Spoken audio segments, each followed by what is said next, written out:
welcome to Infamous, the audio podcast. This is Brandon, or Mutilus on the forum. This is Jeremy. I now go by hashtag Dormammu is dead, / not Parker. Nice. Mm-hmm. Speaking of Parker won't be joining us today. He had something more important to do, like file his taxes. It's very sad that he's not here. So, however, this is going to begin the most exciting part of every episode, which is how are we going to punish Parker for not being here? Ooh. And I have an awesome recommendation. Okay, go. He should gain 19 probationary episodes. Is that at least one disagulation worth? No, but it is one probationary episode for every version of COVID he has. Yeah. Oh, mercy. I remember being on the podcast multiple times when I had COVID. What a bitch. We never said this is a COVID-free zone. He's welcome. Yeah. We welcome all kinds. He can drink hand sanitizer while on mute. He could be here. Oh, man. Yeah, that's weak. How about this? Since Parker's not here, and I'm so confident he's not going to listen to this episode. Oh, boy. I'm going to say what the secret word is that he's not allowed to say. Oh, okay. Okay. It's the ultimate gotcha because I've been specifically saying we're marking it with an asterisk. The word is asterisk. And so I'm waiting for him to say asterisk so I can be like, got you, motherfucker. It's going to be great. But yeah. So anyway, you should make him pay you back for those pizza rolls. It's making our announcements too wordy. Oh, okay. We'll get that. I'll make that happen. Okay. The next Chiefs game we go to. Next Chiefs game we go to. Make him buy you pizza rolls at Chiefs Stadium, so they're like $90 each. Oh, man. Speaking of the Chiefs game, we when I got that macaroni and cheese with the brisket on it, that was so good that I made that for my residents at work. Like, yeah. I put that on the menu, and everyone loved it. It was amazing. Noodles and Company does the same dish. It's actually much better. It's a Wisconsin mac and cheese with pulled pork on top, but they also put these like I can't remember what it's called, but it's like these fried onion bark flakes on it. Oh, it goes so well with the it's almost like onion ring flakes. It's so good. Whew. It's so good. I used to get that like twice a week when I worked next to a Noodles Company. Yeah. So anyway. Yeah. Moving into news. News. Parker's not here. News. So we have some news today. So Jeremy, do you want to read the news stuff, or do you want me to read the news stuff? Oh my God! You should read it. I can't read, Christ. So it's going to be a nightmare if I try and read it. I want to say my eyes are shit, but we'll give it a shot here, man. We keep Parker on the staff. Jeremy, do this. It gives you glasses. Oh Jesus Christ! Oh God! All right, so we're gonna go with top to bottom here, yeah? Yeah. All right, so wait, which one? We should do the initiative first. All right, the initiative. I'm just gonna read it, and then you bitch as you want. Okay. Okay. The initiative, unaffiliated, reactive. When you include this card in your squad, choose one non-shield affiliated character in your squad. It is now a shield affiliated character, period. If your squad is using the shield affiliation, when the chosen character is deployed, it gains a gadget, capital letter gadget token. After all characters are deployed, discard this team tactic card. Then there's a list of stuff. The character with the gadget token may use any of the following special rules. One of them, when this character is defending, it may discard this gadget token to reroll one of its defense dice. Next, during this character's activation, it may discard this gadget token to remove one special condition from itself. And then the third one, during the character's activation, it may discard the gadget token to move one objective token it's holding from itself to an affiliated character within one of itself, or from an allied character within one of this character to this character. This card does not allow a character to hold more tokens than Crisis specified. Brandon, go. You made one mistake there. You said affiliated character, not allied character. Did I? The third ability works on any allied character. Gotcha. So, what the fuck is this doing? So, choose one non-shield affiliated character. So they have to be unaffiliated. Then it makes them affiliated. So you character in the squad is now a shield. Okay, it does make them affiliated. I missed that bit. You can affiliate MODOK. Yeah. Does it really matter? Sure. I don't know. I guess. It is tall. cool that they can basically spend a tactic slot to get affiliated. I like that. The other abilities are mostly worthless. The move and objective one is kind of relevant. And is it if free? I told you you could... Yeah, it costs no power. It's pre-power up, so... Yeah. But yeah, if you're spending a tactics card to reroll a single defense die, that doesn't seem very good. So the main idea here is take a character that's not affiliated, make him affiliated. So you could run, 7 wide or something silly like you normally could. I don't know, man. For one of 5 spots, this thing is a shit show of a card. I don't get it. Seems bad. Yeah. Seems bad.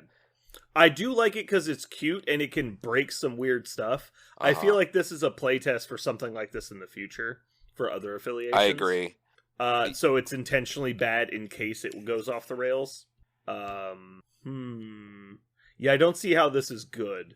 Because if you're playing shield... I guess the only thing is if they have a lot of shield-only things, it lets you play shield-only abilities on non-shield characters. That can be big. Because I haven't read the rest of their cards yet. Yeah, the rest of their cards basically do stuff like that. So, All right, we ready to move on?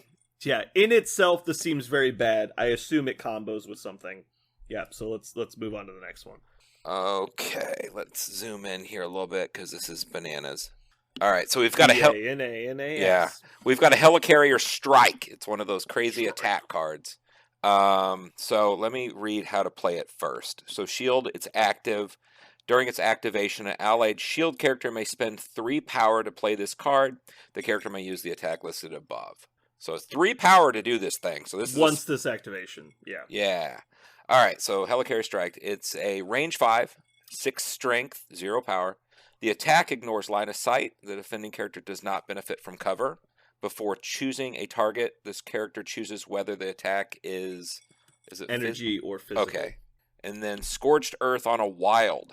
After the attack is resolved, other enemy characters within 2 of target character suffer a damage. If the attack type was physical, the character and other enemy characters within 2 gain bleed. If the attack type was energy, the target character and other characters within 2 gain incinerate. Yeah. That's kind of cool that it's incinerate or bleed on a stick. Obviously incinerate being the better of the two. I think it's be extremely rare to use the physical attack. Because energy is just a better damage type across the board, and incinerate's a better special condition, because bleed is very rarely going to actually matter. It can sometimes, but not often. It's a weird splashy card, isn't it? It just kind of like smacks in there and range splashes. 5 ignoring line of sight is not nothing, but there's already people playing stuff like Escort to Safety to try and cancel out the Helios laser, and so this is going to get caught by the same stuff that's doing that. And it's only 6 dice. It's not super dangerous. It is nice that it has explosion, but you do need a wild on 6 dice to trigger the Scorched Earth. I would be a lot happier if this was just automatic Scorched Earth. I think that's overly cautious to give it a wild only. Would that be fun if you played that with Blade? To guarantee it? Yeah, you splash a bunch of people with a bleed. Why Blade? I'll play it with Gambit. Gambit can guarantee a wild. No. I'm saying Blade because if everybody's bleeding, he can heal back up and he gets special damage. If you're bleeding, you get extra dice. Also, but you're using a range 5 attack that hit. You're using, I don't know. I feel like 3 power. You could just do his big attack, which would be better. Well, I mean, character. He hits this hard. So this is their version of that. The one that criminals have, not criminals, but Cabal has that gun. Is it a Cabal? Yeah, or is it just blah blah blah prototype. Like whatever it's called. It's kind of like that, I guess. All right, so since Parker's not here, we're allowed to say Blade. Knight of the Dampier costs 1 more power. If the target has bleed, you reroll any number of dice. It automatically puts bleed on them, and after attack resolve, he advances medium. It's range 3, 7 dice, costs 4. I don't think Blade's ever playing Helicarrier Strike. Even if you've already chosen him to be a shield ally, which is, again, using a second tactics card, doesn't seem very good. Yeah, it's cute with Blade because giving everyone bleed is kind of fun. It's also kind of cute with Drax because Drax gets rerolls if they're bleeding. There's easier ways in shield to give people bleed. I don't think that's important. It might be nice against Sam, like a Sam list. Get everyone bleed. That's only a good if way they actually like pile up their characters though, and they usually Yeah. go wide. So I don't think that's actually good. It's a weird effect. Like nothing. Yeah. It's strange. This feels like something you're trying to combo with something else. Like maybe Uh-huh. you're playing research station attack mission in your pool, and then when you get that, you're doing Helicarrier Strike, and so then or you're doing Demons Downtown, and you're trying to get your opponent to pre-incinerate themselves, and so all of those effects can start making something like this a little bit better. But yeah, I'm just not seeing it. I don't think this is very good. I would rather see a lot of other stuff if you're trying to do AoE damage. Like just put Bob in your list. Mm-hmm. Uh-oh, he broke out the readers. Here we go. Yeah, those cards are killing me. Mm-hmm. I can read them if you want. It's just going to be slow going because I haven't read them before. No, I can read them. It's fine. I just wanted to see if this was better. It's really actually not. I've got it I give in. Helicarrier Strike a 4 out of 10 at best. Probably a 3 out of 10. Here, let me rate the other one too. The initiative card, I'm going to give a 3 out of 10 until I find something that makes it worth playing. Both of them are not too interesting. So Yeah. let's get to the next one. You ready? Yep, hit me. All right, defensive prototype. It's a shield. Active card. 2 shield characters may both spend 1 to play this card.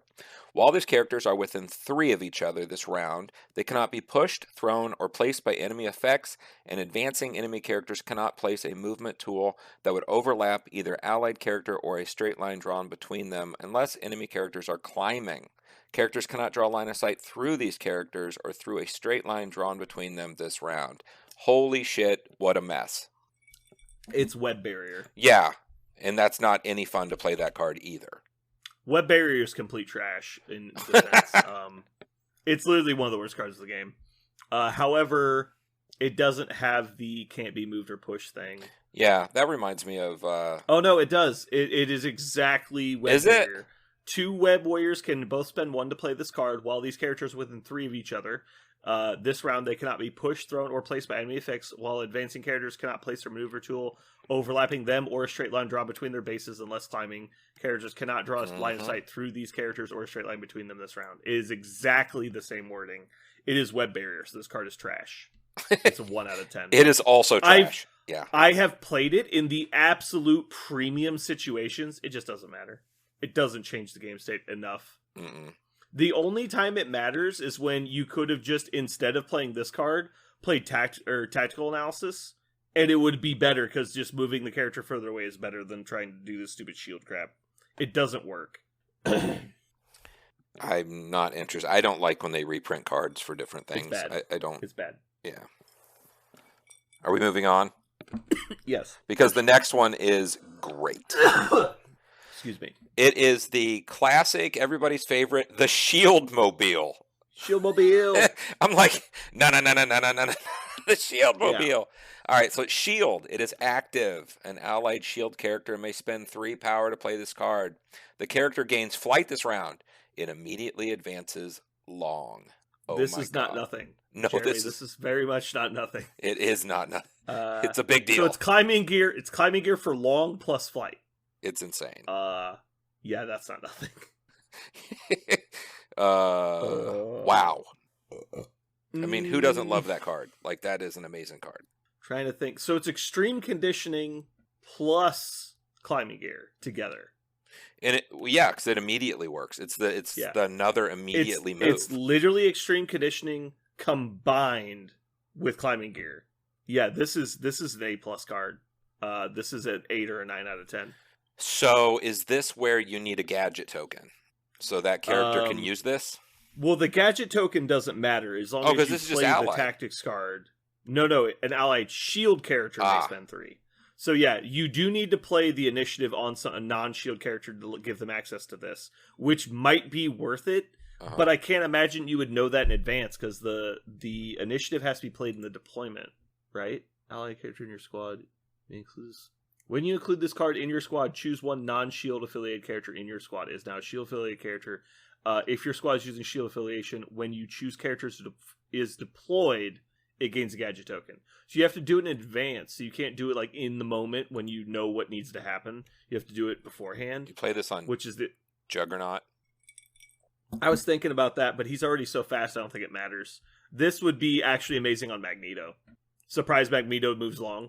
You're like, oh, oh, never mind. Yeah. I thought I was okay. I wasn't.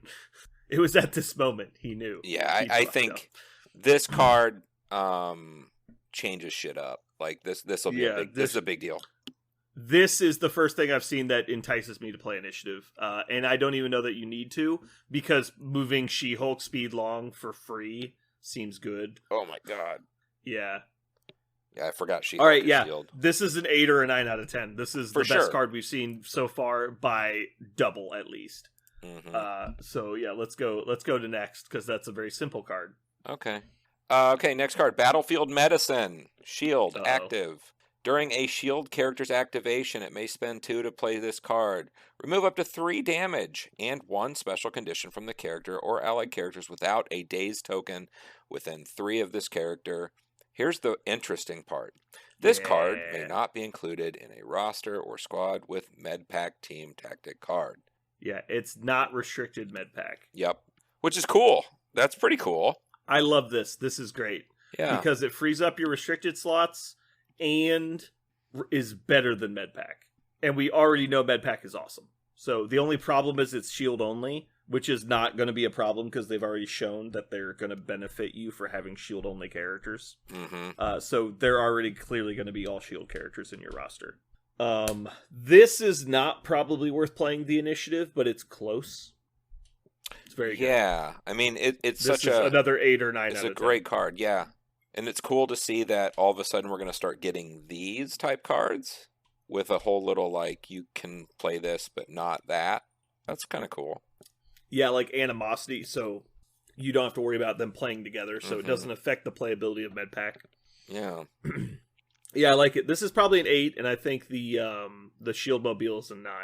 Because Shield Mobile is better than this, I think. Because this doesn't immediately change the game state. The Shield Mobile immediately changes the game state, which can lead to victories. Well, now this you can is play... more just like... You can play Patch Up, Battlefield Medicine, and Field Dressing. I think you're going to play Brace, Field Dressing, and... This. Sure. But maybe if you're playing... you're going to play Patch Up. Maybe you're playing Hulk. I don't know. The shield character, well, but you still need field dressing in that situation. Mm-hmm. I don't think Brace is better than Patch Up, I think, in 90% of lists. Yeah. But if you're already running Indomitable, I could see it. I'm not saying it's a bad choice. Yeah, I just don't think it's the best choice. It's an interesting place to be. It's cool. I think this will be a good litmus test, because like we were talking with Aaron on Monday about this exact thing. Is he thinks the restricted list should just go away at this point, because if given the opportunity, very few people would play more than 2 restricted cards anyway. And so this will be a good litmus test for that. If this becomes the 3rd restricted card in every shield list, we'll know that's not true. Because if every shield player is running effectively 3 restricteds, as this basically being a pseudo med pack, then we'll know that if they lift the restricted list, then every list is going to have those 3 at least, if not 4 for Bitter Rivals. Because I think the only reason Bitter Rivals is in every single list is because it's restricted. Mm-hmm. We good? Move on? Yeah, we're good. This is I'm giving this an 8 out of 10. 8 pizza rolls out of 10. All right, next card. Hard Reset. It is a shield card. It is reactive. When an allied shield character is attacking or defending, before calculate success or failure step of the attack at the end of modified die step, it may spend 3 to play this card. The attacking and defending character re-roll all their attack and defense dice, including skull results. This card may not be included in a roster that also has Recalibration Matrix tactic card. Mm-hmm. I don't know that I like this better than Recal, because I don't know that I want my opponent to reroll skulls. Correct. It's interesting. Being that it's shield character only, it's probably better, because I'm trying to think of the times I don't want to reroll skulls, and it's usually involving Scarlet Witch. Mm-hmm. And so odds are I'm not choosing to play the initiative on Scarlet Witch and shield. And so if that's the case, then it's probably better. And obviously you're not playing shield with Dormammu, because that's not illegal. And against Dormammu and Scarlet Witch, it's better to have this ability. So yeah, it's probably just better than Recal in the shield affiliation. So I think, yeah, this is better than Recal. Solid card. It's, again, keeping with the same. I like it. I like that it's getting around risking doubling down too much. But also, I'm noticing in the playability of this card, the play paragraph, it says before the calculate success or failure step of the attack, parenthesis at the end of the modify dice step. Modify dice is in quotes, and then close parenthesis. There's a lot of fucking punctuation in this sentence. There is. So I think this is maybe hinting that we're going to get an errata to the timing chart soon. That would be nice. And they've hinted at that before, so I think that might happen. This is clearly a good card. I'd give it probably 6 out of 10. We know what Recal does, so this is slightly better Recal. Yep. I like it. Wouldn't it be nice if, like, the steps were just on a card like this? Just look at like it. a cheat sheet? Well, yeah. I mean, people could print a cheat sheet if they wanted. It'd be convenient. I mean, most games have that. Like, you just have a little card. People are adults. If you wanted a little card cheat sheet, print one out. Like, that's fine. I don't think the company needs to make little cheat sheets. People can do that. Dude, people 3D print their own fucking models. They can print off a little piece of paper. Listen, according to Hoyle, I need an according to Hoyle style. I will beat you to death with a rubber tube. Read All the right. next fucking card. Next card. Does that say sit rep? Jeremy, I'm tired of your shit. Yeah, it's sit rep. Shield active. During a shield character's activation, it may spend 1 power to play this card. Choose another allied character within 3 of the character that played this card. The chosen character may advance short. The character may not be included in a roster or squad with tactical analysis team tactic card. This is kind of weird. So this is actually not the same as tactical analysis. It's not. Because tactical analysis, I believe, costs 2. Yeah, it costs 2. Choose someone within 3. They advance short. So it's very similar. It costs 1 more or 1 less. But tactical analysis wasn't played, so that's not a big deal. Mm-hmm. As well, the other ones were noticeably better. This one's only slightly better. This kind of surprises me because no one was going to play both of these. And so I'm wondering if this is intended to be a future-proofing now. I'm starting to wonder if this is going to be a rotational future-proofing. So that way the game doesn't... If they start doing this for every affiliation, the game doesn't break if you play unrestricted. But if you also play block construction, then it still works. Because you have access to the cards without just reprinting them. Because I don't know if people are aware, in the bottom right corner of all your tactics cards, there is a symbol of what block it was printed in. There's the Spider-Man face, there's the Criminal Syndicate affiliation logo, there's also the X-Men affiliation logo, and I think there's one more. There might be 4 blocks so far. And they've talked about how they're designing the game from this point on, that at any point you can say, we're either only playing this symbol or we're not allowing this symbol, and you have to build a list not using any of those cards. And I think that's good to build that in, because even if you end up not using it, you can at any point do that. So this, at this point, putting sit rep in here makes me feel like this was not an attempt to subvert the restricted list at all, because this card is not even that good. It's okay. I mean, it's a turn 1 card. At least it's that. Yeah, because it only costs 1. It's actually, that's not terrible. I mean, it's live, but like most cards aren't. Trying to think of a way something that breaks this on turn 1. Because you have to activate another character, move the character you actually want to do something with, and then activate the other character. So you're telegraphing the shit out of it.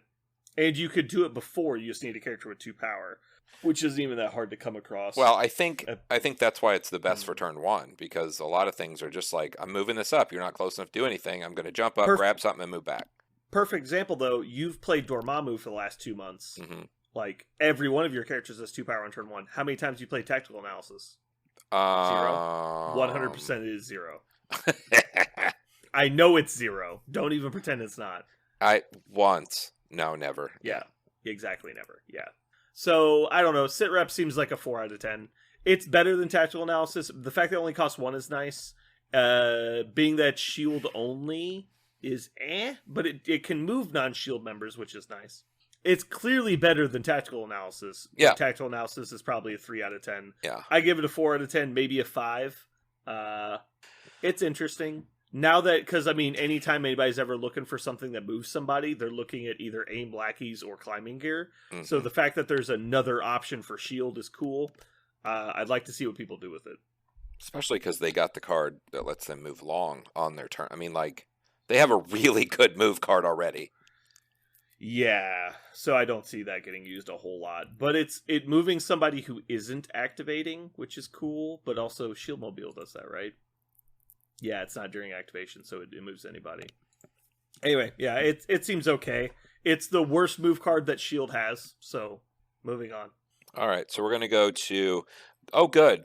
These are unaffiliated, and they're dude cards. They're all about Nick Fury. Eye in the Sky, unaffiliated, reactive. When an allied character is targeted by an attack, Nick Fury may spend 3 to play this card. The target character makes a short advance. If at the end of the advance, the character is outside of the attack... Range. Is that what that is? Oh, range, or the attacker's line of sight. The attack ends. If it is the attacker's activation and the attack did not target multiple characters, the attacker may make another action. If your squad is using shield affiliation, return this card to your tactics cards during cleanup phase. It may be played again. Ooh, I know. Yeah, what? Yeah, I was not interested until you read that last part. Yeah, look at that. Okay, never mind. This card is awesome. Yeah, no one's going to be playing fucking Escort to Safety anymore. You don't need Spider-Gwen anymore. Well, Escort to Safety, this is literally Escort to Safety, except you don't push the character, they advance. Oh, they advance? Oh my god. Yeah, so you don't have to worry about Train in the way. It also does not have a proximity of Nick Fury to the targeted character, which is crazy. It's board wide. So it removes the 2 biggest problems with Escort to Safety, and it's replayable like Magnetic Refraction is. Yeah, this is a very good card. This is probably at least a 7. The number of times this is going to fuck over your opponent is huge. People like to think that, oh, because you get your action back, it's okay. It's not okay. Because characters like Corvusclave that don't have a charge mechanic, like let's say, for example, you walk up with Loki. Loki mind controls with the Mind Stone Corvusclave out of melee range with him. Corvusclave activates, he advances back into melee and declares attack against Loki. Loki uses Trickster and walks out of melee. Corvusclave is now taking a second move action, which means he does absolutely nothing for his entire turn. And then Loki goes, hits him twice, and walks him out of melee, and does it again. Loki automatically destroys Corvusclave because of these 2 interactions. This is going to give you that option on other people, which is going to be huge. Characters that don't have pre-built-in maneuverability are going to get wrecked by this. This is the best card we've seen so far for Shield. This is, I mean, every turn someone gets Trickster, right? Yeah. I mean, that's what it is. Yeah, exactly. But it also is good against all the things we've talked about. All of the attack cards get countered by this. Because it doesn't matter if they ignore line of sight. The card itself says if you're not in line of sight, cancel the attack. The fact that the attack ignores line of sight is irrelevant. Yeah. Which is why it stops Helios Laser. So what was I checking? Nick Fury. Does Nick have enough power to play this every turn? He has a gainer attack, so very likely. And then he has a builder knife. Oh yeah, and I was going to spend 1 power for aggressive. Yeah, I think he'll probably have enough power. It'll be close. He'll probably be fine. Yeah, I like this a lot. This is a very, very good card. That card right there is a shield-defining card. It's not a shield card. It's a Nick Fury card. Well, Nick Fury's going to make lists. Oh, fuck. Nick Fury's going to be a good include. He's only 4 points, and he comes with an operative, and he has Eye in the Sky. This guy's going to be in lists. Yeah. Now, obviously, outside of Shield, he's not getting to replay Eye in the Sky. But Shield's clearly going to be playable, I think. Yeah, that's what I'm saying. I think this card makes Shield super playable. Like, yeah, that's a great card.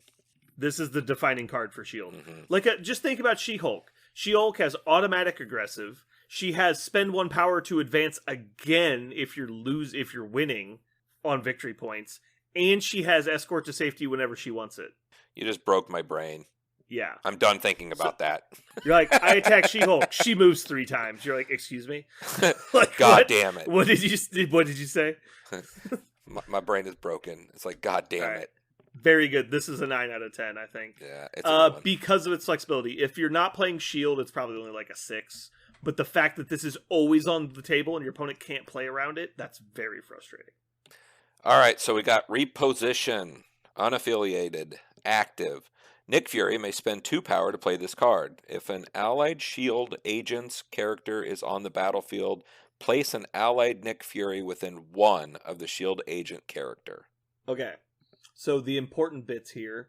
The shield agents spawn within range 3 of him. They do not get to immediately activate, and I think they're speed medium. They're speed medium. So we're talking potentially he could get the power on turn 1 to summon them. Mm-hmm. Pretty easily, actually. So he's going to have them on turn 1. Turn 2, they could double move, and then he could spend his 2 power, which he would only have if he's either taken damage or attacked somebody again. It's a good card.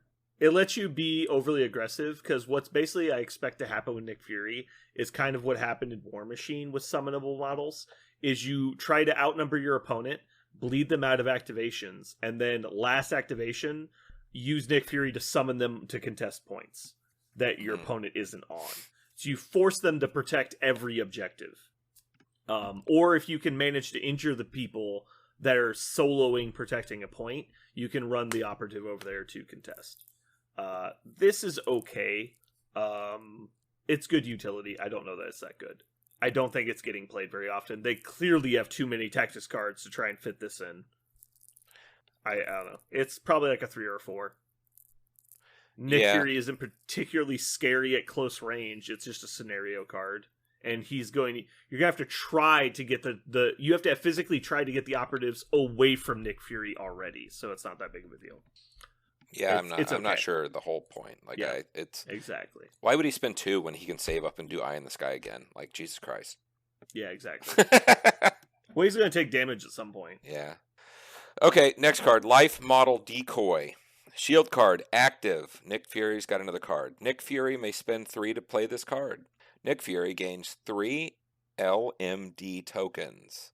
Each time Nick Fury is targeted by attack, shuffle the tokens and reveal 1 at random. If the token has LMD on the back, you may reroll any number of the attacker's dice. If Nick Fury is on the back, the attacker continues as normal.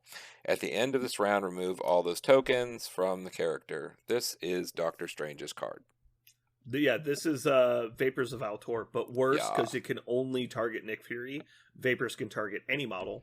Aha! Including enemy models, and you can reroll their attack dice. Do you know what LMD stands for?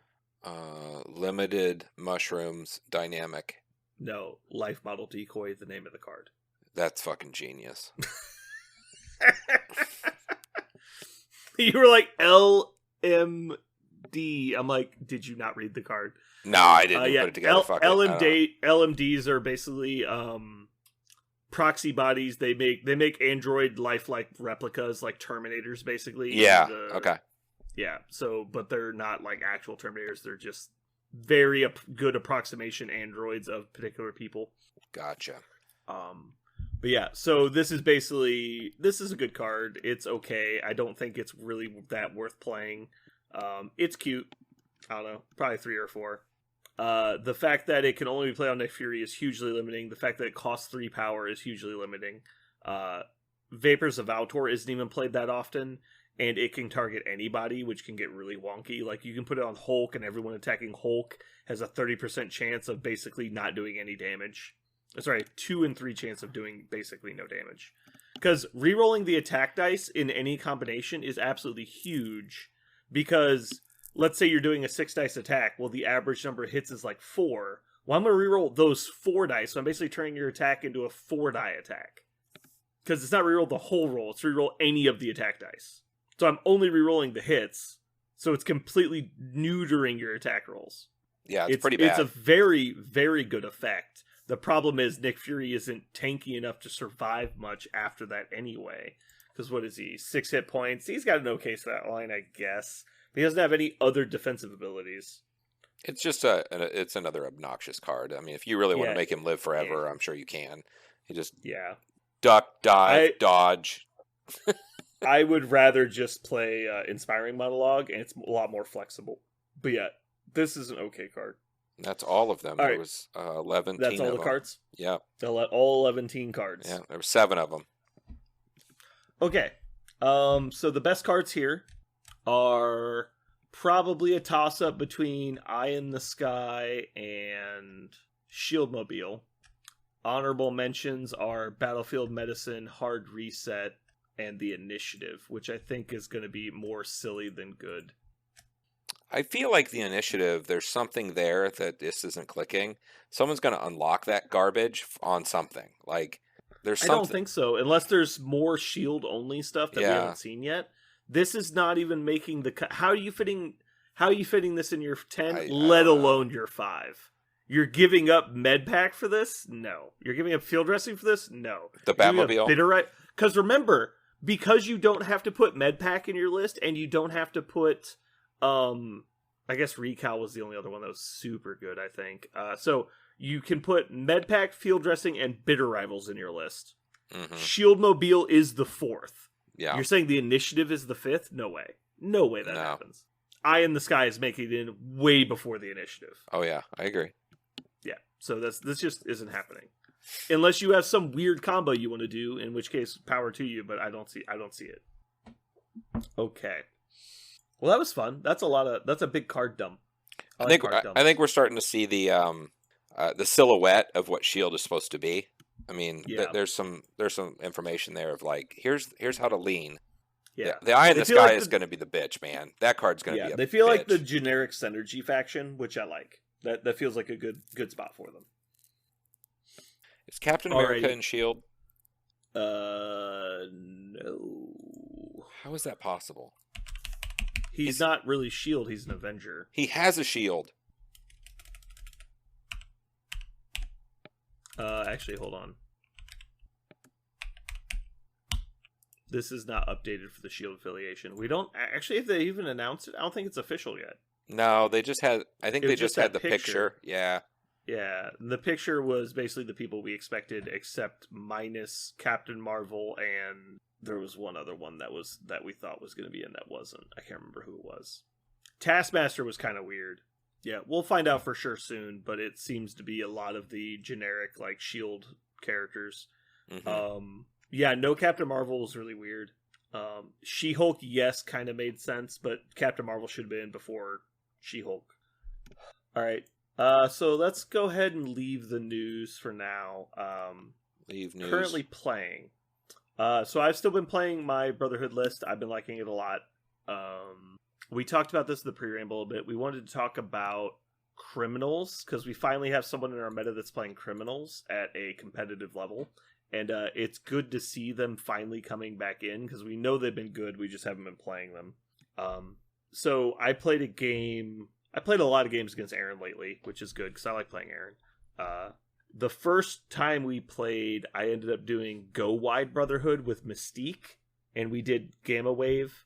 And I actually ended up squeaking that one out against him, because I ran basically all of my 3-pointers. I had like 5 or 6 wide at, I think we did like 18 or 20 points. Yeah, we did Wakandan Herbs and Gamma Wave. It was a really weird mission. Because we both had Juggernaut and he was playing Criminals, I was playing Brotherhood, and so we were basically fighting over Juggernaut. Whose Juggernaut would score Wakandan Herbs first? And it was really weird. It's really weird. I had Quicksilver though, so it basically just prevented him from ever scoring Wakandan Herbs. And then I slowly grounded out. I got some pretty good dice on important turns though, so it was a pretty close game. And then the last time we played, I just decided to play what I wanted to play at 15, which was Magneto, Juggernaut, and Rogue versus a 5 or 6 wide criminal list on Gamma Wave. So I immediately lost the game. It was pretty cool. I can't even hold my own point. I literally can't even hold my own point. He scores 6 on Gamma Wave turn 1. There's nothing you can do. It's like he puts 3 guys on whatever point he wants, and then puts 1 on the others. And so there's nowhere you can go. I only have 3 models. Like I cannot contest a single point. Mm-hmm. So because I knew I couldn't contest, I decided to go after the legacy viruses, because we're doing legacy virus. So I picked up 2 legacy virus counters on the first turn. He scored 6 on Gamma and 1 on the extract, so he scored 7. I scored 2. I went in next turn, pushed him kind of off the middle point. I think we ended up contesting the middle point. He scored my back 1 again, and his again. So he scored 5 the next turn, went to 12. I think I only scored 2 points again. Next turn, I dazed 5 of his 6 characters. Didn't matter. He still scored 2 or 4. I think he scored 4 because he got my back point again. At which point he is like 16, or he is 12. Oh no, he scored 2 the next turn, that turn. So it was 14 to 2, 4, 5 points. 14 to 5. And then the following turn is just like a huge blowout because I literally cannot contest the points. Fun fact though, if Juggernaut had 3 more power, he could have dazed the 2 people on the far point on Gamma and contested my own point on Gamma. So he could have gone from one of the Echo deployments to the other Echo deployment while still attacking. Because he could have pushed himself twice and advanced once. Oh my god. I was 2 power short of getting there. And because I was 2 power short, I ended a 1/4 inch out of contest range to keep him from scoring my back point again. And so he went to 17 or 18, and I went to like 7. Yeah. So the thing we kind of wanted to discuss briefly was things to do if you're worried about playing against hard scenario factions like Web Warriors or Criminals. The most important thing you can do is have a build in your list that is like a go wide build. Like you need to be able to put 5 or 6 models on the board if you have to. If you're playing a bunch of expensive models, you need to make sure that you have the option to spread out, because it makes it much harder for affiliations like Criminals. If you're running even 4 or 5 models instead of 3, it's so much easier to actually stay in the game. Because if we had played 1 or 2 more turns, I probably get close to tabling him, because all of his models were injured and one of them had already died. And so if I got 1 more turn, I probably finish off 2 more. Now it's a 3 versus 3 game instead of a 5 versus 3 game.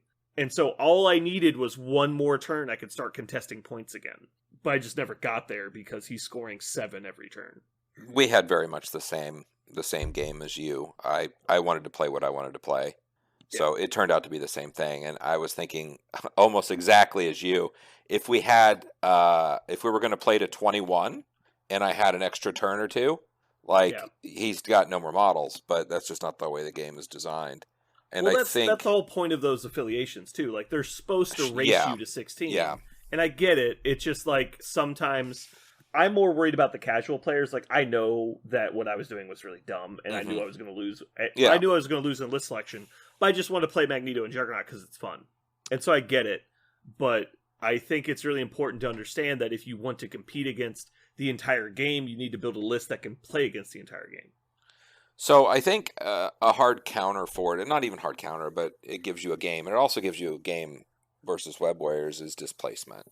So, they can go and potato up wherever you want, but, if you're going to play 4 or 5 models, 3 or 4 of them need either a throw or a bow type thing where you get them off, because if they're not there, they don't count for shit.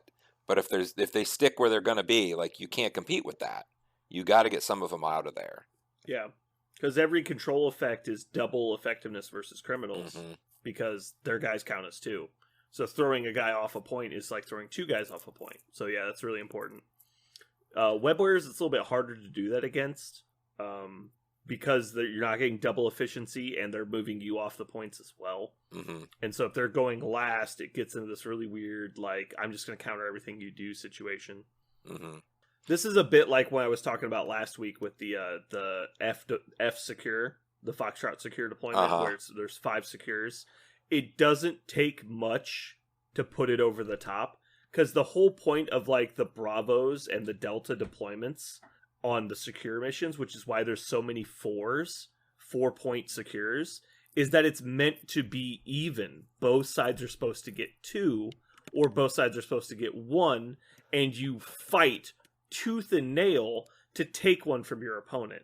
Because in a Bravo deployment, you get your 2 very easily because they're very heavily cheated to your side. You have to cross the entire table and outnumber your opponent. So it's very obvious you're going to make this push to try and get it from them, and they get an opportunity to try and counter it. When you increase the number of tokens to 5, Now there's a third point that's a neutral zone every time that they get to try and fight you for. And most lists that aren't designed to go wide can't go get those far points very easily. And so you've basically already surrendered 2 points to the person trying to race you on scenario.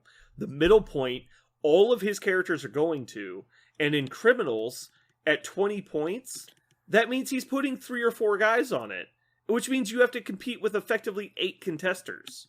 That's their point. So they get the advantage they need every turn because of that odd-numbered point that's equidistant from both players, and it's so hard to contest that. The only thing that usually brings that to be okay is you play, the 2-point extracts, and Black Cat exists, so it's all fucked. Sure. Yeah, so they're also winning the extract game is the problem. Yep. So hypothetically, let's say you're playing 20 points. Jeremy, what's the average model count of a list at 20 points, do you think? Probably 5.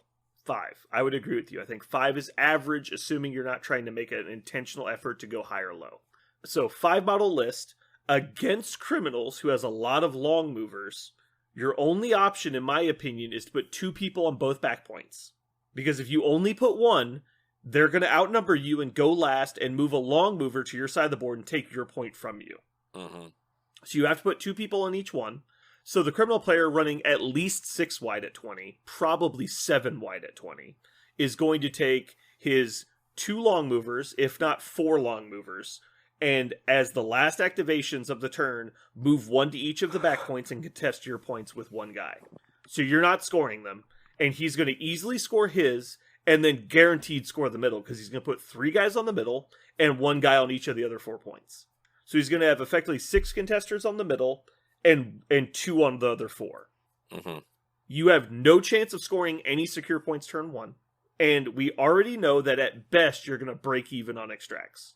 You might get one or 2 point advantage. If you're doing a single extract mission, you could find it on the first turn and get 2 points to his. But he's scoring 3 points on secures turn 1, and next turn he's taking the extract from you.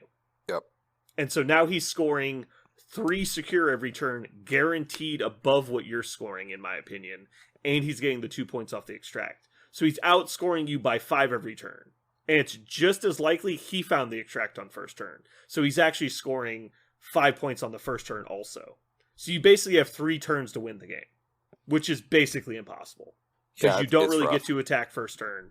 You maybe get to daze several of his characters turn 2, and you KO 1 or 2 characters on turn 3. You're not tabling him. And so I think you have to have a plan for criminals at this point, much like you had to have a plan for Black Order. If you walked into Black Order not knowing what you were doing, you were going to lose. For sure. Yeah. Yeah. They just had too much control and too much damage. So do you think, and I mean, I gave my version, which is displacement, that I like that better than trying to go wide. I don't like go wide lists at all. But so what is your best counter? Like, what would you say you do? I think the best matchup versus criminals is probably Web Warriors, because they have so much displacement. But you can't have displacement without placement. You need to contest points. Mm-hmm. You can't just move them off, because if you bring 4 control-y models at 20 points and they bring 7, you can't move them all. Mm-hmm. And all of their models still count as 2. So even if you move 4 of them, they have 6. That outnumbers you. Like, it doesn't even matter. So you still have to bring a high model count. And Yeah. I'm not saying you need to bring 6 models. That's not what I'm saying. I'm just saying be conscious of, you don't need like a Magneto or a Hulk or a She-Hulk or a MODOK to kill criminal models. You just need somebody that hits reasonably hard. Mm-hmm. And so you can bring somebody like X-23 or even Valkyrie, Hawkeye even, like characters that just do decent attrition work. Like Punisher's a great example. Punisher will eat criminal models if you give him enough time. And you can give him time by playing 5 or 6 models.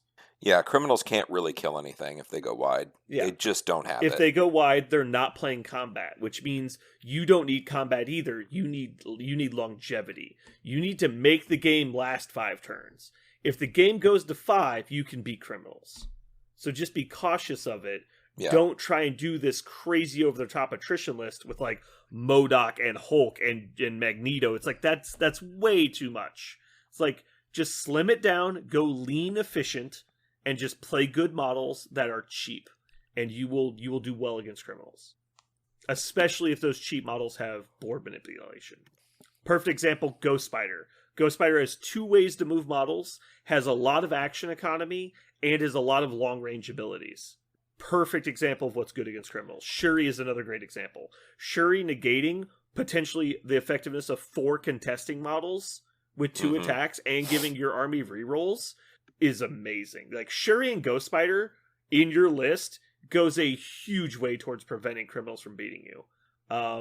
Unfortunately, Doc Voodoo is another great example, because you just possess Black Cat and half their mechanics don't work anymore. Black Cat doesn't contest points, and she can't steal your objectives. And so it completely shuts down their advantage. Because they're not automatically winning extracts, and they're not automatically winning points anymore. I really don't like the world that we're in right now, because 2 of the 10 models are Black Cat and Voodoo, if you're really trying. Yeah. And that's just every list, and that's kind of stupid. Agreed. Yeah. Every list should start with Voodoo, Black Cat, and they're not wrong. Because they're easily the most broken characters in the game. Black Cat's only really broken if there's a single extract. She's just very good as a criminal model. If there's no single extract, she's not broken. But if there's a single extract, she's over the top. But the problem is, like, that just means that criminals should be playing Voodoo and Black Cat, which is something they were probably already doing. They're definitely playing Black Cat, for sure. Right, yeah, they're not brain dead.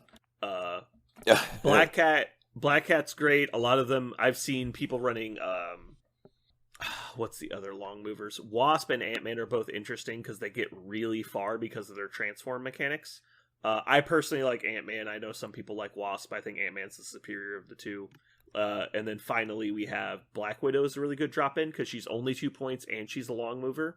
And she has stealth and martial artist. And so if you're standing on a point with her, she gets martial artist, so she's actually surprisingly survivable. She can be. She can be a problem. Yeah. Other fun long movers that they tend to run are like Quicksilver, because he's plus on the stat side and is fast. Do you remember when before Black Cat and Quicksilver was out, and everybody was like, Quicksilver was the best 3-point model in the game because he did everything. He was an attrition 3-pointer, he was a speed 3-pointer, he was a good contester, he has good defensive rules, and he has an amazing tactics card. And then they printed Black Cat, and they were like, what if instead of a tactics card, it was just printed on the card and wasn't dice dependent? I was like, yeah, they would never do that. They would never do that. And then they did it, and I was like, fuck, they did it. Like, yeah. Oh my god, I cannot believe that model hasn't been nerfed yet. Black Cat is such an obvious outlier in the game. God, I hope they fix it. I do not want to run into another, like, Gorman DeWolf or Eris that's just, like, in 10 years of competitive play is in every fucking list. Yeah. And it just, like, sucks the fun out of the game. It's one of the only things in the game that is so obvious and stupid when you're setting up. You set up, and you know exactly what she's going to do to you, and you just wait for it to happen. There's nothing you can do to stop it. Yeah. There's zero.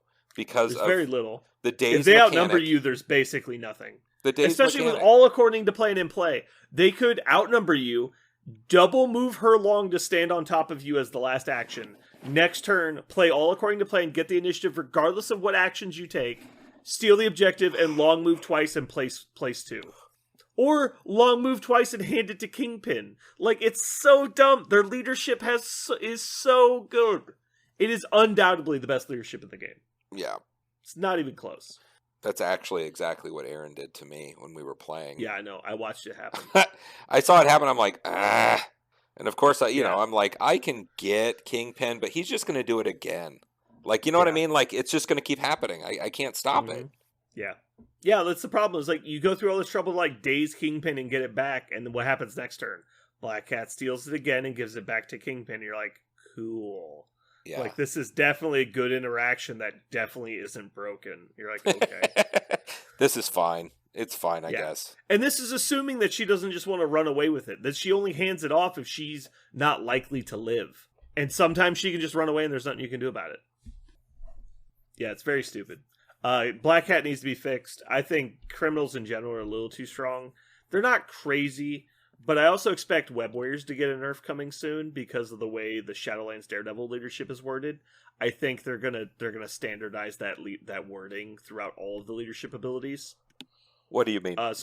Because Miles says you may reroll skulls while contesting an objective, and Shadowlands Daredevil's leadership says you may reroll skulls for this leadership ability. And so the Shadowlands leadership can only reroll the skulls if it's the reroll from the leadership. As where Miles can reroll all skulls while contesting objectives. Gotcha. And so I think they realized that was way too easy to accomplish in an affiliation that's scenario driven. And so what tends to happen is they basically just can reroll skulls on defense. I think they've realized that is too strong when combined with like spider senses. And so I wouldn't be surprised if we see Miles get a errata to say you can reroll skulls with great responsibility specifically, and spider senses cannot reroll skulls. I think that we'll see that, and that will tone down web warriors to like I think fair levels. They're not really crazy right now, but they're very good. I think criminals need a little something. If Black Cat gets fixed to where her ability is an action, then probably they're okay, but they're still very high on the power curve. Maybe, I don't know. I think it's more of an issue with like the scenarios that we have right now than it is with criminals specifically. Like you can't have a five secure mission. That's just too much. Mm-hmm. There's a reason we never had a 5 secure until now. That is a lot. Score too many points. Yeah, because there's now 2 missions where you can almost score 5 points a turn for secures, let alone the extracts. It just seems like a lot. Yeah, that just seems like a lot. Yeah, it's mostly Black Cat though, because any hope you had in winning the extract battle is just gone. You just can't do it.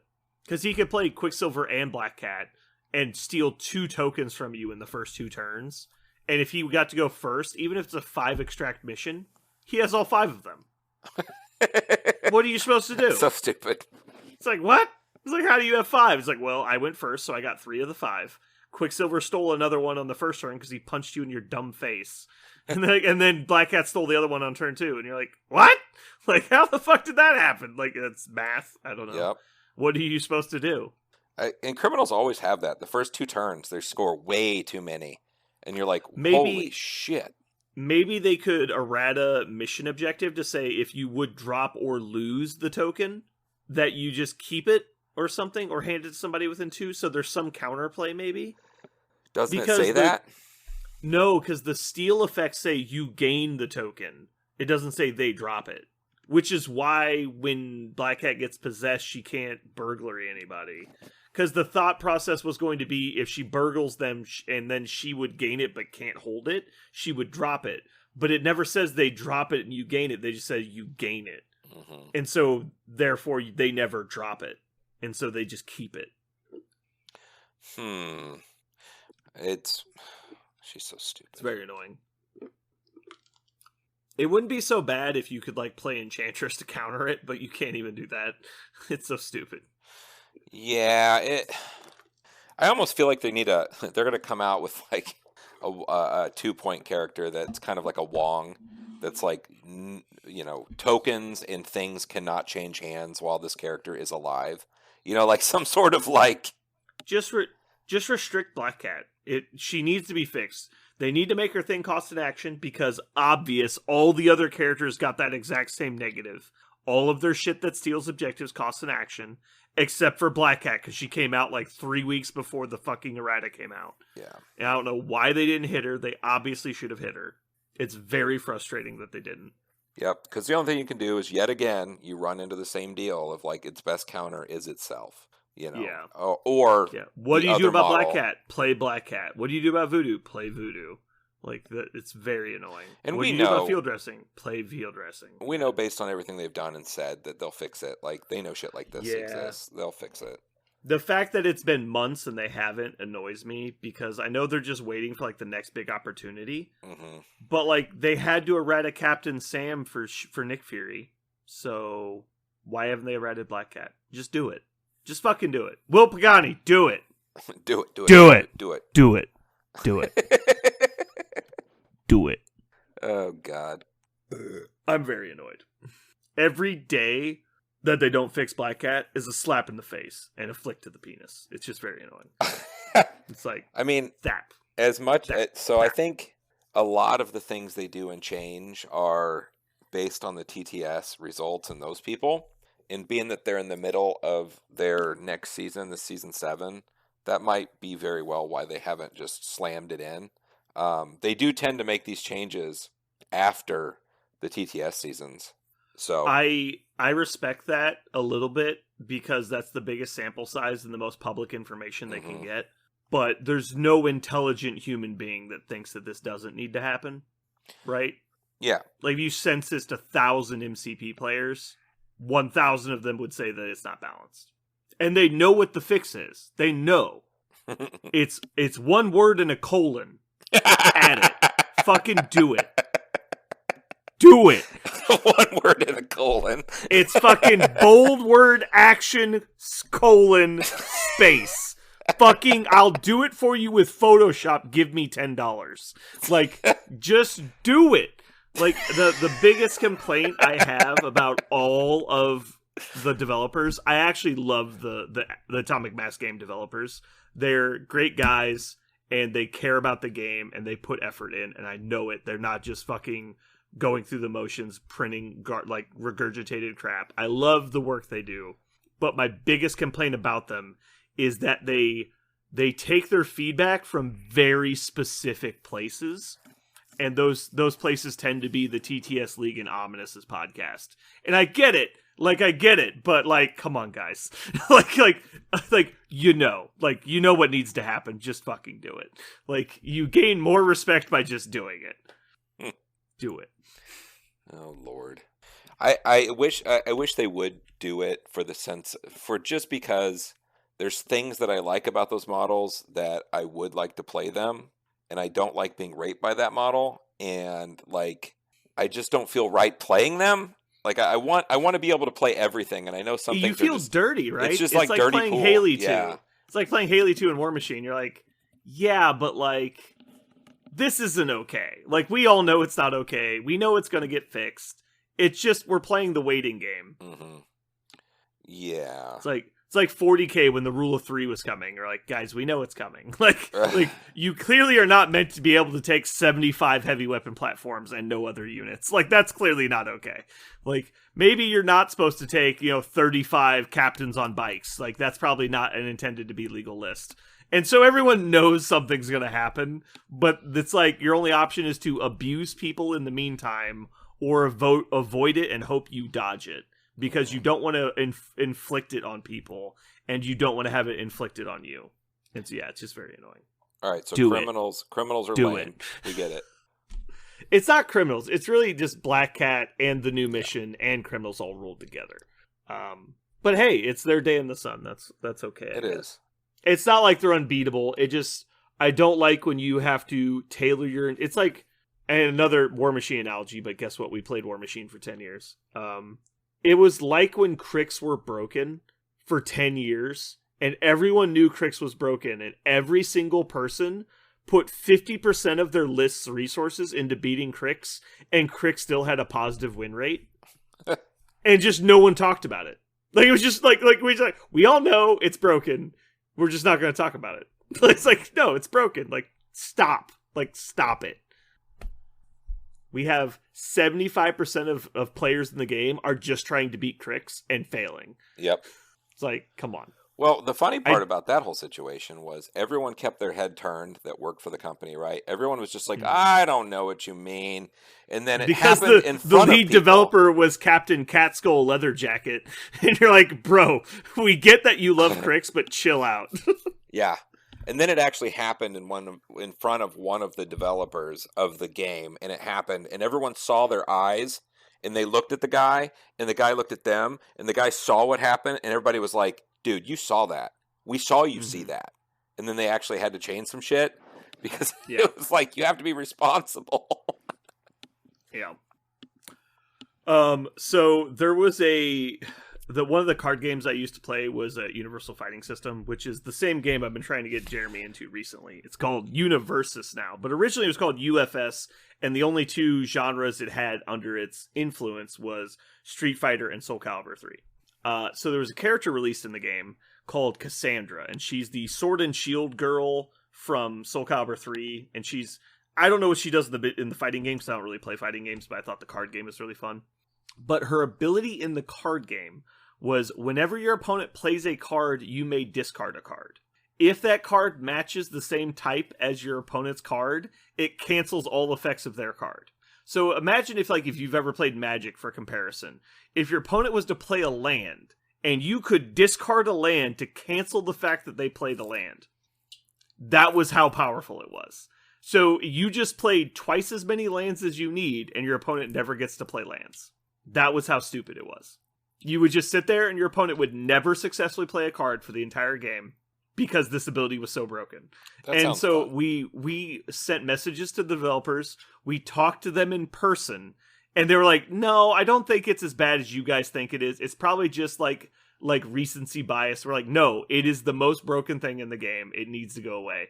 And then they played against it in a tournament. We watched them play against it, and you could see the look on their face. We're like, nope, yeah, we're sorry. We messed up. and then so immediately sorry. A week later, it was banned. It's like, finally. Like it's stuff like that. It's like, guys, Black Cat's not okay. Fix her. Just fix her. It'll be a better world. Yeah. I think the logic pattern is that, well, she's only really busted on some extract scenarios, but they've printed so many of them that, there's so many single extract scenarios that that's the majority of ones played at this point. That, and you don't know which one you're going to draw, so, the single ones are the safest ones, really. Exactly. I mean, good lord, nobody wants the 5s or the power up everybody. Yeah, good so God. Black Cat is just feasting on the fact that everyone's playing the single extract objectives, and until the entire community moves away from them, it's always going to be that way. But because 50% of the time the criminal player gets to pick the extracts, it doesn't even really matter. Mm-hmm. Yeah, I don't know. There needs to either be a tactics card that stops that shit from happening, or they need to fix her. And even the tactics card thing, I don't think is enough. I don't like the tactics card to be a thing. That's not cool. I agree, because then it only stops it once, and the fact that possession exists in the game, and we're not even talking about Doc Voodoo. Doc Voodoo is so much worse than Black Cat is, because he not only is the only answer to playing against Doc Voodoo, he also completely neuters Black Cat. And then in addition to all of that. He's still an amazing character without that ability. Yep. Yeah. He still beats ass. He's got good abilities. That character is going to get nuked from orbit, or the game is going to slowly die. Yeah. Let's do a wild speculation corner real quick. What do you think they're going to do about him? Because they're not going to ban him. He's going to be playable. They're not going to ban a character. No. So what do you think is going to change to make him not busted? God damn, I really don't know, honestly. If they're trying to keep with the theme of this token goes on somebody, and that's the effect it has, I have no idea. I really don't know. Because it can be an action, that's fine, it's still egregious. It's still super egregious. Or they've yet to add, it's cost double threat. I don't know. Yeah, I think making it cost double threat would be interesting, but because then it would still be dangerous, but it would be a lot harder to pull off. I actually thought it was cost double threat. I didn't realize it was just the threat of the model. I thought it was cost double. Then you basically can't do it. You couldn't do it to a threat 5 or threat 6, basically. Right, yeah. So, it'd be exceedingly rare to do it to a 5 and impossible to do it to a 6. So that to me brings it in the... And it'd be prohibitively expensive to do it to a 2 or a 3 even. 6 power to make Black Cat not get objectives. That's a huge investment. Yeah. And so I think I'm okay with that. They made it cost double the threat of the character in power. I'm okay with it. Or it's a once per game / round. Just change it to it's just a 1 round effect. That's fine. For the rest of the round, this character doesn't contest? Correct. And it's a once per turn ability? Yeah, so you'd have to spend. So they couldn't do it to multiples, right? Correct. Yeah. It just happens. It's a once per round. And then at least they have to pay for it each time. What if it said this character and the target character don't count and can't hold? What if Voodoo also couldn't contest objectives while he was doing it? I think that doesn't help either. I don't think that matters. I think it does help a lot. But I don't know if it's enough, but I think it helps. Honestly, for me, I think Possession needs to just go to Bow to the Will of Modok, just the Mind Stone effect, and just delete the rest of the shit. Just give him a mind control effect. And be done with it. I don't know. I like the fact that it's different and weird. I like that. I don't. Yeah, it's cool that it's unique, but it's fucking broken. Yeah. It could be a Bow that was free. That'd be kind of cool. Sure, why not? Why free? Just a one time. Just because it's special. Just keep him special. Just give him Bow. Nah. You want him to be special? He still loses the defense size if he uses it. Now it's special. Like, fuck off being special. Take your special, shove it up your ass. How about we make the character balanced in the game? Yeah, I don't know. Just make it called Possession. Let him do the Mind Stone. That's obviously the easiest fix, but is that... That's the best fix. Without breaking Alternatively, the game, yeah. Alternatively, the easiest fix is make him 6 points. And before everyone complains, think about it. He's worth 6 points. I think, there you go. That's one way to do it. Yeah. Hop he him can to be 6. busted as fuck if he's 6 points. Yeah. Yeah. For 6 points to do up to 4-point swings or what? You can do huge swings with him. It's just stupid. I expect 6-point characters to constantly affect the game state. And that's what he does. 5-point models should not be constantly affecting the game state, especially not 4-point models. The game should not revolve around a fucking 4-point model. That's idiotic. It's pretty stupid. It's ignorant. Yeah, they could do that. Make him 6 points and just call it a day. Give him whatever bells and whistles. Who gives a shit? I think literally just changing the 4 to a 6 on his card makes him more balanced than most 4-point characters. Yeah. I wouldn't hate that. It basically would make him unplayable. I don't think people would play him with that. I disagree. I think he's still playable. He wouldn't be meta, but he'd be playable. Because he's still fucking 12 hit points. He's 6 on the front and back? He's 6 on front and back. What the He's a 2/2/4 that gets plus 2 dice. So he's a 4/4/6 with 12 hit points for 4 points. So he's already like the hardest to kill 4-pointer. Yeah, that's wild. Yeah. Maybe not the hardest to kill. Black Panther's probably harder to kill. Huh. I don't know. I hate him. I don't look at his card. I just leave him in the pile. I don't mess with him. Yeah. The fact that he's so overtuned makes him a really bad taste in the mouth to actually put on the table. It feels like you're cheating. It feels like it's so overpowered that it's a misprint that makes it feel like you're abusing the rules to put him on the table. It really does. It's so stupid. It's like what if they had printed him and it had a 16 hit points? Like they printed a model that was obviously a misprint. It was meant to be 6 and they accidentally printed 16 on the card. You're like, yeah, okay. That's definitely not intentional. Like, that's how bad it feels. Like, Voodoo's power is so good, it could be a leadership. Like, it's better than most leaderships. You know what I mean? It is. It's like... If his possession ability was a leadership that only he could use, and the rest of your affiliation couldn't use it, he'd be the second best leader in the game. That's what I'm saying. Like, if you take these models, you can use this leadership. And you'd be like, still do it. You would do it. Yeah. Fucking bananas. So there's your top 2. We said Black Cat and Voodoo. Who is? Yeah. We've already talked about Shuri to death. That's fine. Is there anyone in this next tier that's like kind of sorta? Oh, like the third best character in the game that probably needs to be adjusted? Not including. So it'd be the 4th. Because Shuri's there too. We don't need to talk about Shuri. Yeah. I think Shuri's got a new friend. Uh-oh. I think Hood's busted. You think? Hood's crazy. There's about 105 words too many on his card. Which card? He's got 2. I don't get me wrong. I love Hood, and I love that he's like really thematic and stuff. But yeah, he's got 4 fucking cards, and there's like 6,000 words on these cards. Yeah, there's a lot to follow. Probably shouldn't have damage reduction 2. Empower Dark Lightning shouldn't be 8 dice. And that probably fixes it. Black Arts should also probably cost an action. Black Arts costs an action. Maybe make it cost 2, but still cost an action.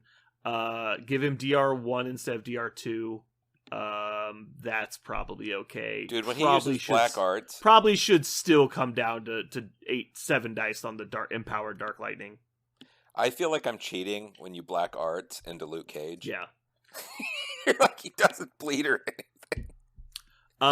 So the thing I've been doing is I've been using black arts on Juggernaut, who then just spends 1 power to not take bleed damage. God.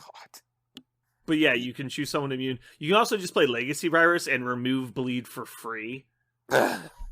It's really dumb. Yeah, if you play Extremist Legacy Virus with Hood and a tank character, they're healing 4 a turn and removing bleed for free. Well, he's super strong, and yeah, I think his healing should be an action.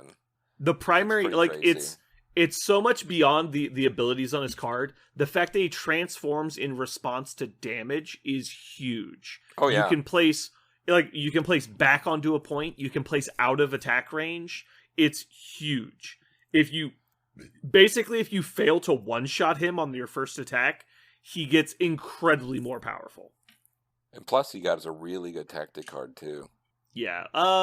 The Tactics card, I think, is overrated. Hood's Gang is good, but he has to be on his front side. He cannot easily transform back to his front side. It's actually very hard for him to get back to it, because it's his worst of the 2 forms. Mm-hmm. It's not like Ant-Man, who can just spend 1 power to switch. And it has to be played during his activation. And so if you just attack him, it's basically impossible for him to play Hood's Gang. That's true. He's very complicated how to follow what he's doing. He is complicated, but he is the best 3-point character in the game, in my opinion, in a vacuum. And then once you talk about like scenario manipulation, Black Cat easily beats him out, obviously. But if you're just talking about like 3-point stats, like he puts Luke Cage to shame, I think. Like Heroes for Hire probably puts Luke Cage back over the top, but you're talking about a tactic slot and like good positioning. Hood is better than Luke Cage in a vacuum by far. He's a support model that is one of the best efficiency 3-pointers in the game. Yeah, he's really good. The only model that out damages him for 3 points is probably X-23, and that's all she does.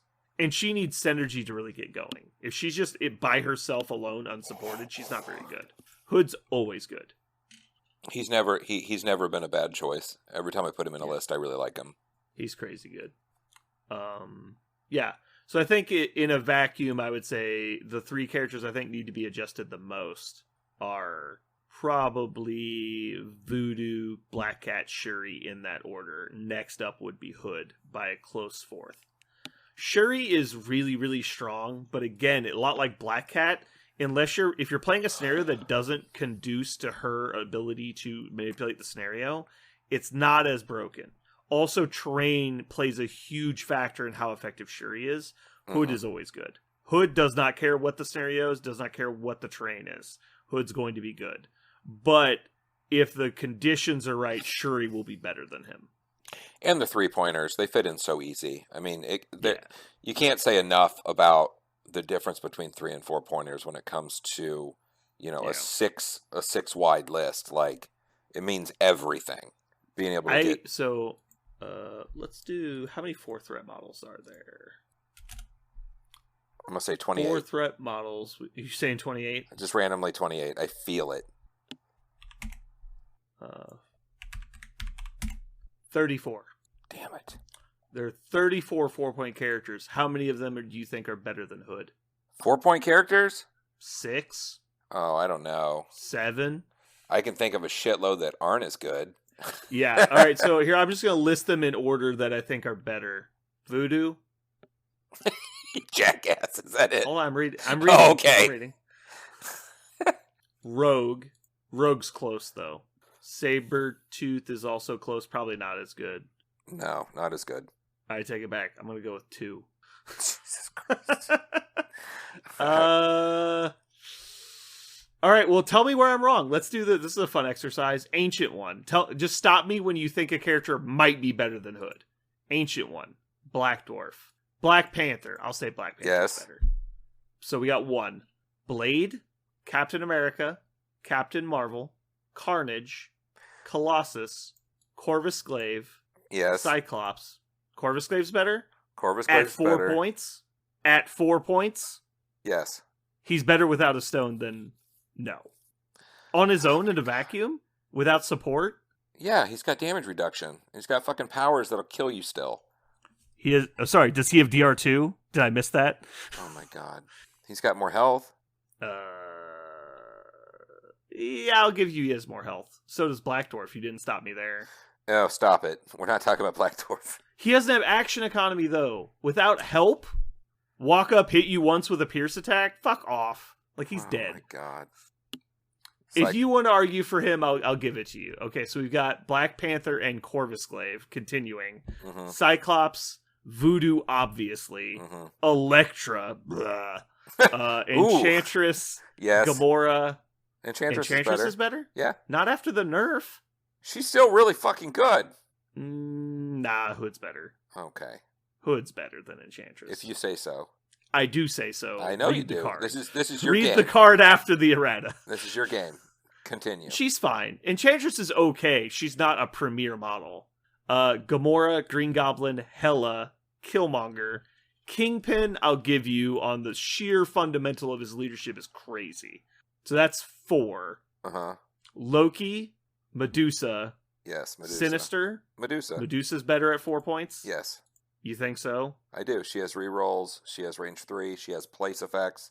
She has throws. Yeah, she's legit. Hood has range 3.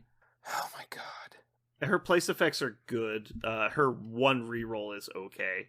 I don't know. I haven't seen Medusa on the board anytime recently. No, she doesn't. She's not the hotness right now, but yeah. She's legit. Sure. I'll give you that one too. 5. Nick Fury, Omega Red, Red Skull, Rogue, Ronin, Sabretooth, Shadowlands Daredevil, Spider-Man Peter Parker, Ultron, Venom, Vision, make it 6. I'm going to say Vision. Wolverine. That's 6. I would say 4. 6 of the, what was it? It was like 30, it was 34. There's at least 25 4-pointers worse than Hood. I agree. Let's round up and say crazy. Let's just there should be like 5. Maybe. Maybe. There's 5 times that. I think though this is one of the problems though. I mean, you're talking about Hood.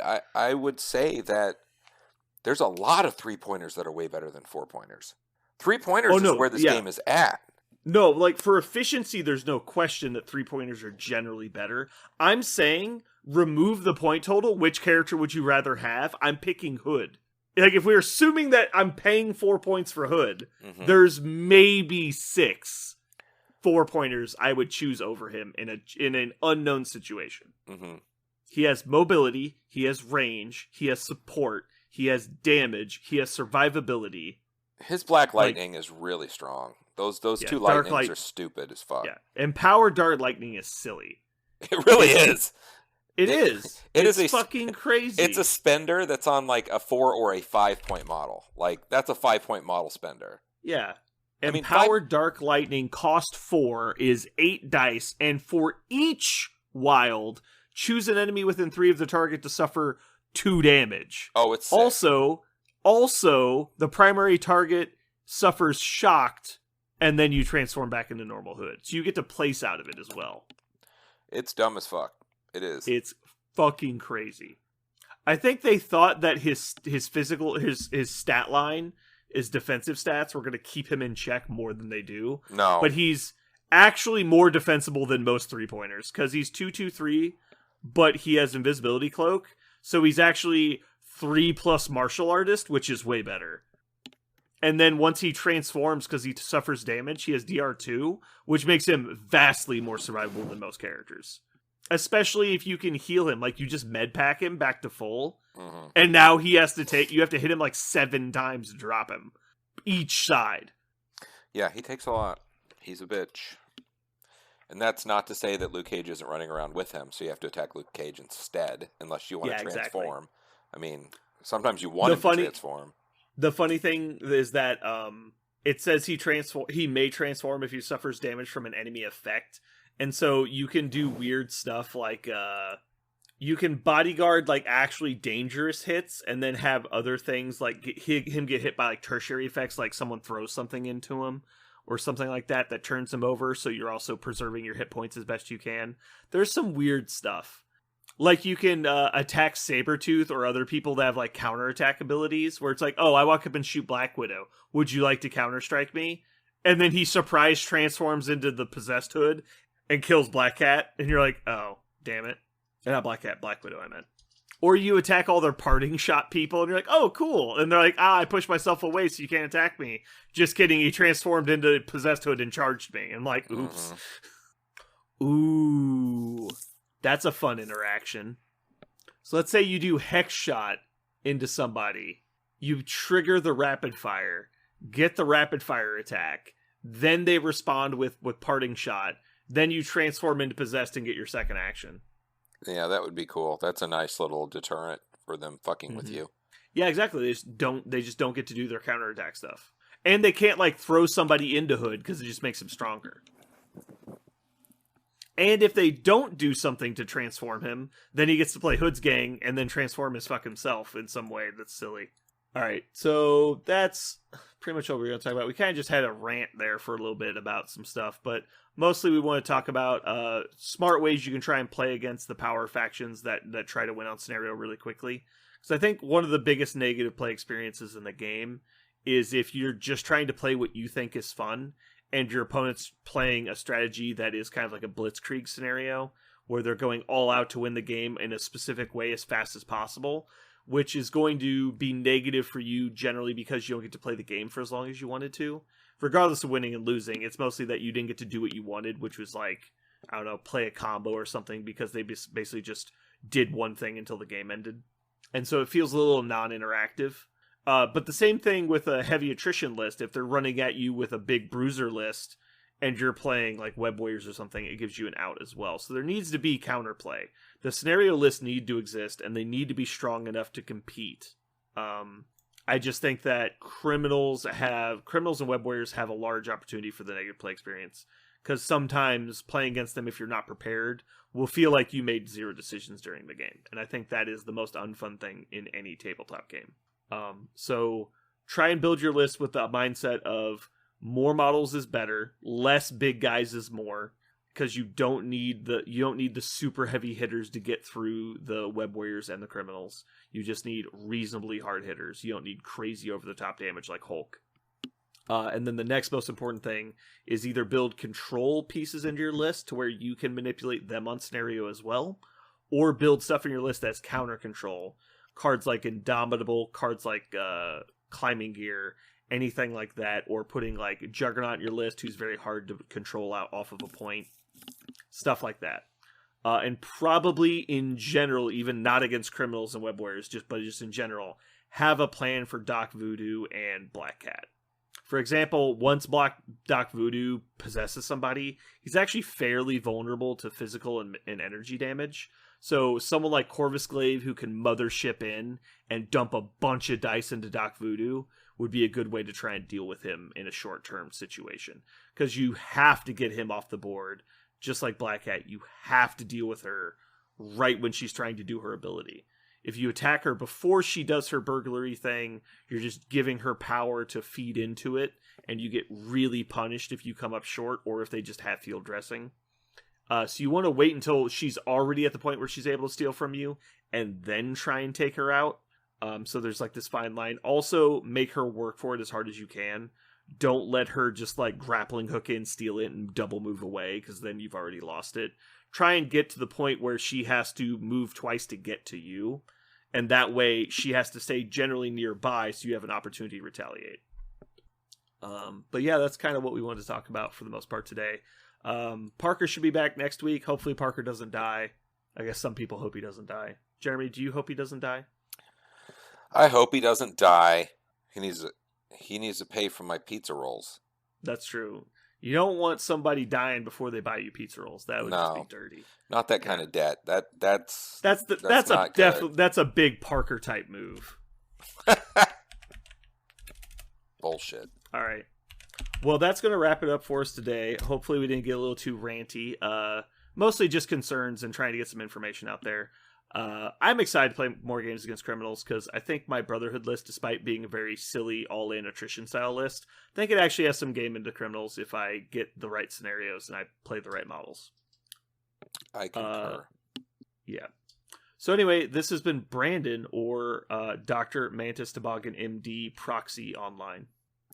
This is Jeremy. You can find me at /AOL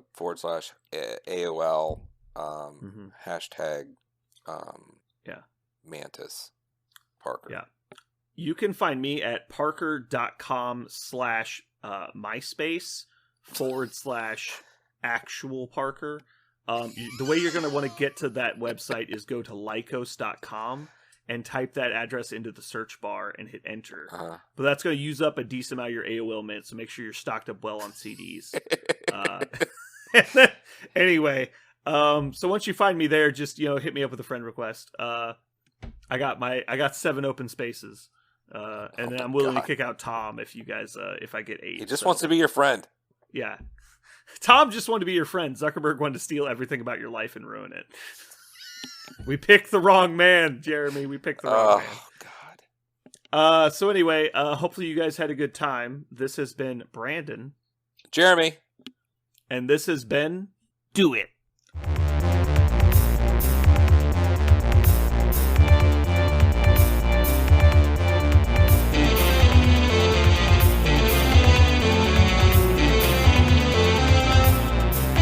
So what are we going to call this thing?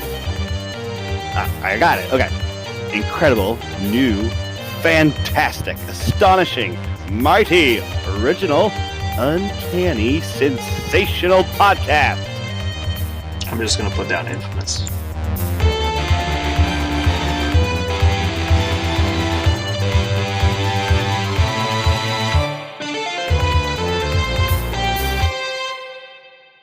We did it. Are we live? Are we live? We're live. This is streaming out to tens of listeners. Live on Saturday. From what? Do we have any listeners? Live on Saturday. Do we have any listeners in Wakanda? I mean, we have other countries. Yeah. If we yell loud enough, Max can hear us. That's a listener. That counts. You gonna go see Batman? Batman? What Batman? The new Batman movie. Batman? It's fucking what? Robert Pattinson. Pattinson. What? Oh, Sparkle Boy? No, I'm not going to watch that. Maybe he's like a vampire Batman. Come on. I mean, that would make a lot more sense.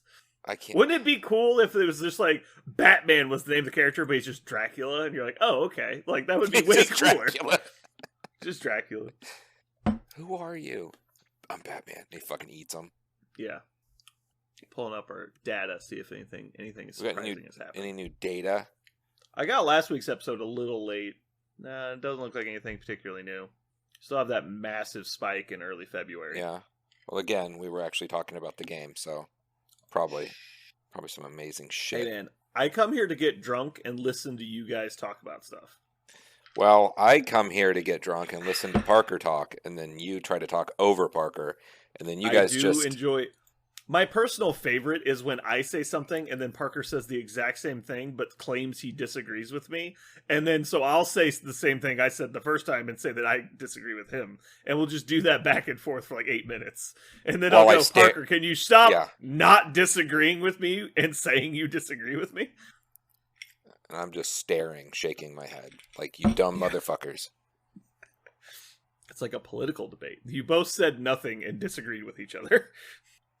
Huh. So how's your week been? I heard you're on vacation, right? I'm on a vacation from a vacation. It's one of those vacation. It's like a knot with the circle around it and then a line through the knot. Like, yeah, it's definitely not a vacation. No, yeah, it's awful. Listeners, it doesn't matter where you're from. Hundreds of mile radius, we're hiring. All right, the place I'm working is hiring. I will fucking take anyone. You need to be. If you know how to stand around and look like you've washed your hands, please call me.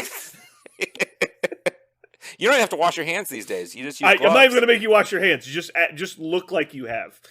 Yep. Have this like superior facial expression of like you're better than everybody because you use Dawn dish soap on your hands or something. I don't know. I mean, I don't know how we're going to get any employees with Target hiring people at $25 an hour. Like. I can't use soap on these hands. They'll dry out and my hand modeling career will be over. Oh. They think I have freckles. It's just old, like Dr. Pepper spill. Oh my God. This is going to be a good night, I can tell, because I'm already pouring a second drink. Oh, Lord. I'm not going to be able to keep you from getting blackout drunk like Parker does. Yeah. Parker, my chaperone isn't here. So to fucking pretend to disagree with me every 8 seconds so I actually stay focused. Oh, boy. I feel like last week's gaming only makes me want to rage about stuff right now. Like, I'm just mad. Oh, yeah? Yeah, I'm just really disappointed and mad about a lot of things. Didn't, like, every character you have get one-shotted by every attack, basically? No. That's... Oh, okay. No. Now, in Parker's game, basically, yes. However, lots of things are just dumb right now. Yeah. I don't know, I'm having time of my life. Brotherhood's awesome. Yeah, it is. It's fine. I lost my last game, like, 18-3, and I had a great time. Oh, my God. Well, I played against criminals on Gamma Wave, Aaron's and criminal. I played... Yeah, and I played 3 models against 5 or 6 wide criminals on Gamma Wave. I was like, that's a loss. Wait, I'm sensing a pattern. I also played 3 wide. I could not figure out a mathematical way to get to turn 4. Like, I literally was like looking, I was like, I don't think it matters what I do. I think the game's over on 3. Yeah. like just mapping it out. Like, nope, this is over. I had much the same experience. Yeah. Yeah, that was just an ignorant, silly thing. Like, I don't know how criminals lose. I don't know how they lose. Especially, we've always known they were top tier. Yeah, I mean, the frustrating missions, part man. is when your dice don't matter. Like, unless you roll like absolute god tier above average, it just doesn't matter. In the right matchups, obviously there's some matchups. Like, I beat him. If you make all the right choices, even on not ideal scenarios, you can beat them. They're not like, or else like they would have been nerfed by now because they'd be winning 90% of their games, and that's not true. It's that you can get into a bad matchup very easily that you have no way out of. I just like, perfect example. I'll cover it in currently playing because I think it's important that people realize what specifically about criminals that is overpowered. But yeah, and I have thoughts on it as well. I just enjoy playing certain things, and it's like you just run face first into stuff, and like sometimes, you know, there's actually. Most of the time, like, if you go for dice games, like, that's not good. That's not a good way to play it, and I don't like that so much. I'm going to send Parker a message at, like, 11:45. Where the hell are you? We're still waiting. Oh, my God. Just to see, like, and I'll delete his message from the Discord, and I'll tell him it was a COVID fever. He thought he sent it, and he didn't. Oh, my God. I'm actually doing that right now. Hold on. There you go. Yep. Wait, where? Oh, there's delete. Parker, you never told us you weren't coming. There you go. I love being just a jackass. I don't know why. I don't know what made me this way. I don't know, hanging out with guys at game stores your entire life, I think that has a lot to do that's with definitely. Yeah, I was raised at a basically a fraternity level game store where everyone was a horrible person. Yes. We got into the offense Olympics where everyone's job is to attempt to offend everyone in the room with a single comment. And that was literally like our pastime. And so we would just constant one-upsmanship. We got to the point where we were so jaded to everything, which is why when people are like, that's offensive, it's like, no, it's not. Like I'll show you offensive. And then like they never speak to me again. Well, that's the definition of working in a kitchen, to be honest. Yeah, exactly. Like, it's any truckers are the worst of all of the jobs and all of the places that I've ever hung out and interacted with people. Truckers are the worst because the people that are drawn to trucking, like driving a truck for a living, are the people that are normally secluded from other humans. And that only generally is true if you're such a social pariah that nobody will talk to you on a regular basis. So they're not missing the social interaction that they have. It just keeps pushing them more like drifted away from society over the years. So like 50-year-old truckers are literal like sling blade psychopaths. Like, you cannot interact with them. Like I can't count how many people or how many truckers I've interacted with in working in shipping over the years, where you're just like, yep, I would not trust this guy alone in a room with like a concrete cinder block. Like, get out of here, dude. Like, you need to be as far away from other humans as we can get you. All I know is every time I run into a trucker, they want to arm wrestle, and they're really good at it. Really? No. That's an over-the-top reference. I thought that's where you were guys like, are they just watching Over the Top on loop in their cab? Like, what's happening? That's all I know about trucking. The only trucker I know that goes to the game store I'm aware of is a guy who has already admitted that he just watches TV shows in his cab.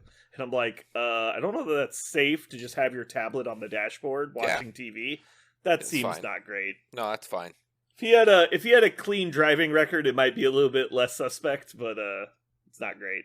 It definitely makes me less comfortable being on the road. Yeah. I mean, anymore, shit, man. Everybody's got tablets and phones and whatnot, just up there doing whatever's. Yeah. I think the only time I've ever like pulled out a like alone in a car, pulled out something to watch was generally like a football game on the way home. But it's like that's not something you're actually watching. It's more like just the radio broadcast. I remember that time when we were going to Adepticon, we watched all of season 1 Rick and Morty in the car. Yep. But that was like on your side of the car while I was driving. You were I'd already seen it. Mm-hmm. I remember, so something was going on. I had to drive all the way back from Springfield to Missouri by myself, and there was something like my CD player or something wasn't working, so I didn't have anything for the background. So I got my a portable DVD player that was at the apartment, and I had Gladiator. Not watching it, just listening to it. Did you turn it away? I guess it was in the seat. I couldn't look to the right. I wasn't like mounted on the dash, but I just remember I'm like, okay, this is a 3-hour movie, and I got a 3-hour ride home. Let's do this. Yeah. Those were the days. That was usually. Oh my god! So that trip was when my my radiator was fucked up. So all of a sudden my fluid dropped out and like my car overheated. So I had to put more fluid in it. Yeah. And I knew it was going to be hot when I pulled that cap off, but you still have to pull the cap off. Like you got to put stuff in it. So I go to pull the cap off and I threw my coat over it and I'm like unscrewing it with my coat on it. And dude, I pulled that off and it went everywhere, like through the coat or whatever. It scared me to death. All of a sudden I had pictures of myself with like this image of like Two-Face with just fucking my face burned off and like a skeleton hand. Oh my god. The trick is when you open it, just have it be completely bone dry, then there's no steam. Oh, that's true. Yeah, exactly. That's not so good for the car, way better for you. I'm like, yeah. Yeah, the last time I had my car overheat, it was in winter, luckily, because I didn't even realize it was overheating until it was like completely bone dry. Yeah. Because it was so fucking cold outside. It's like -3 degrees plus 70-mile-an-hour winds. And I pulled over to Quick Trip, let it sit for like 10 minutes. I just grabbed a stack of napkins like 4 inches thick. Oh my god. And like mounted it on top and then twisted the cap off. Oof. And yeah, the napkins were like burning. Dude, like that shit coming out of there, it does. That'll peel your skin off. Like, have you ever been in a car where it overheated and like so the radiator cap will pop off under the hood? No, I haven't. And so it geysers the radiator fluid off the hood and it can come into the car sometimes. Oh god. Yeah, I was in a car this happened to. Basically, because what happens, it bounces up, hits the hood, but because the radiator cap's in the front, the hood curves down, so it ricochets it back towards the windshield. And it either will come in the vents from the exterior air vents, or it will come in the cracks in the dashboard. It'll leak through into the cab. And that was the scariest thing I think I can remember as a child, was we were in a McDonald's drive-thru, and our car is overheating. We're trying to get out of there, because if we can get some airflow on the engine, it's not so bad. And we're basically parked in the drive-thru, and then there's this bang, the car shuts off, and green liquid starts spraying in through random spots on the dashboard. And immediately everyone starts screaming. I'm like, we're going to die in a pool of acid. So I'm like 5 years old. I don't know what's happening. It's like that scene in fucking Batman Beyond. I'm like, oh no, it's filling with acid. Like, we have to get out of the car. Oh my god. You're like, the car's bleeding. Scary. It's bleeding. Yeah, exactly. I was like, so it was crazy. Whew. All right, I should probably read these stupid cards before we actually get into it. Or should I be the fresh eyes guy? Because you've read them, right? I've read them one time. Ooh, that's a lot of times. Yeah. Compared to me. It's more times than you by one. Yeah. That's a huge percentage increase, I'm just saying. Mm-hmm. It's a good one. When's the next tournament at the store? Probably 2 weeks. I haven't actually said it yet. I need to look at the calendar. Last week I was considering scheduling it for this Saturday. But I thought that was going to be too soon. I've been talking to all the local meta people. So I've been talking to the people in Tulsa, the people in Wichita, the St. Louis guys, and I think the Springfield guys, trying to figure out when the best times to run the events are. And I think we landed on first Saturdays. And so moving forward, it's going to be first Saturdays. But by the time we hammered this out, it was already a week away. And so I decided to not do it that week. Thought it'd be a little silly. But I need to get it on the calendar tomorrow so that people have time. Mm-hmm. Yeah, moving forward, it's going to be first Saturdays. John, heads up, first Saturdays. That's a listener call out. I mean, there's a lot of people named John, so you probably got a few. No, there's only one person named John. It's spelled with 4 N's and 6 O's. And there's actually no O's. It's with an A and a U. 3 silent Z's as well. The L is silent. I've been watching What If again. I can't stop. Oh, yeah? Yep. Can't stop, won't stop. Nope, I won't stop. I haven't had the desire to rewatch it. I watched the Doctor Strange episode twice when it first came out. The zombie one is brilliant. It's so good. Really? I wasn't a huge fan of the zombie one, but I've never been a fan of Marvel zombies in general. What I like about zombie movies is not the thing that a lot of other people like about zombie movies, so it's weird. Do you like sexy zombies? Like, what the fuck are you talking about? Yeah, I like the stripper titty zombie. I like the rotten titties. Like, can we get that? It's stupid. I like the strategy of it. It sounds so stupid, I know, but it's the what do we do now? It's like the planning of what to do in the situation that I like, which is why I like Walking Dead, because I like post-zombie apocalypse. I don't like it's now happening. That's not that interesting. To me, it's about okay, this is situation you're in. How do you best resolve the issue? And so Walking Dead, spoilers, one of the seasons they end up at a prison, because a prison is generally isolated from large population areas. It has, zombie-proof doors all over the fucking building and the grounds. Mm-hmm. And it has a good perimeter, and it has good ways to isolate people from each other. And they generally have large stockpiles of rations. And so if you can get there to a prison, which by the way, there's a lot of them. And so basically wherever you are in the United States, you can generally get to a prison. And the people that are already there actually aren't going to be that big of a problem because they're in cages. All right, I see. So stuff like that. I find that interesting. And then oh no, we're running from the zombies. That's not scary because I know zombies aren't real. And even if they were real, I wouldn't be scared of them because they're zombies. I don't know if any of that makes sense. I can outsmart a zombie. I don't know that you can. I can. Not if one of them is the Scarlet Witch. I'm just saying. Scarlet Witch. Scarlet Witch zombie is going to fuck you up. You're done. Mm-hmm. No, if we're talking about this creature has the power to control all random chaos and also change reality, that's probably not ideal. And also you could zombie. also you can also give her fresh brains and vision, and you'll probably be fine. Maybe they weren't fine. And Vision wants to be there anyway, so that's not even true. hard. That's not even hard. It's yeah, you just ship her all the people you found in your prison. Boom. Oh my god! It's situation resolved. Look at that. Did it? What now? That one's completed.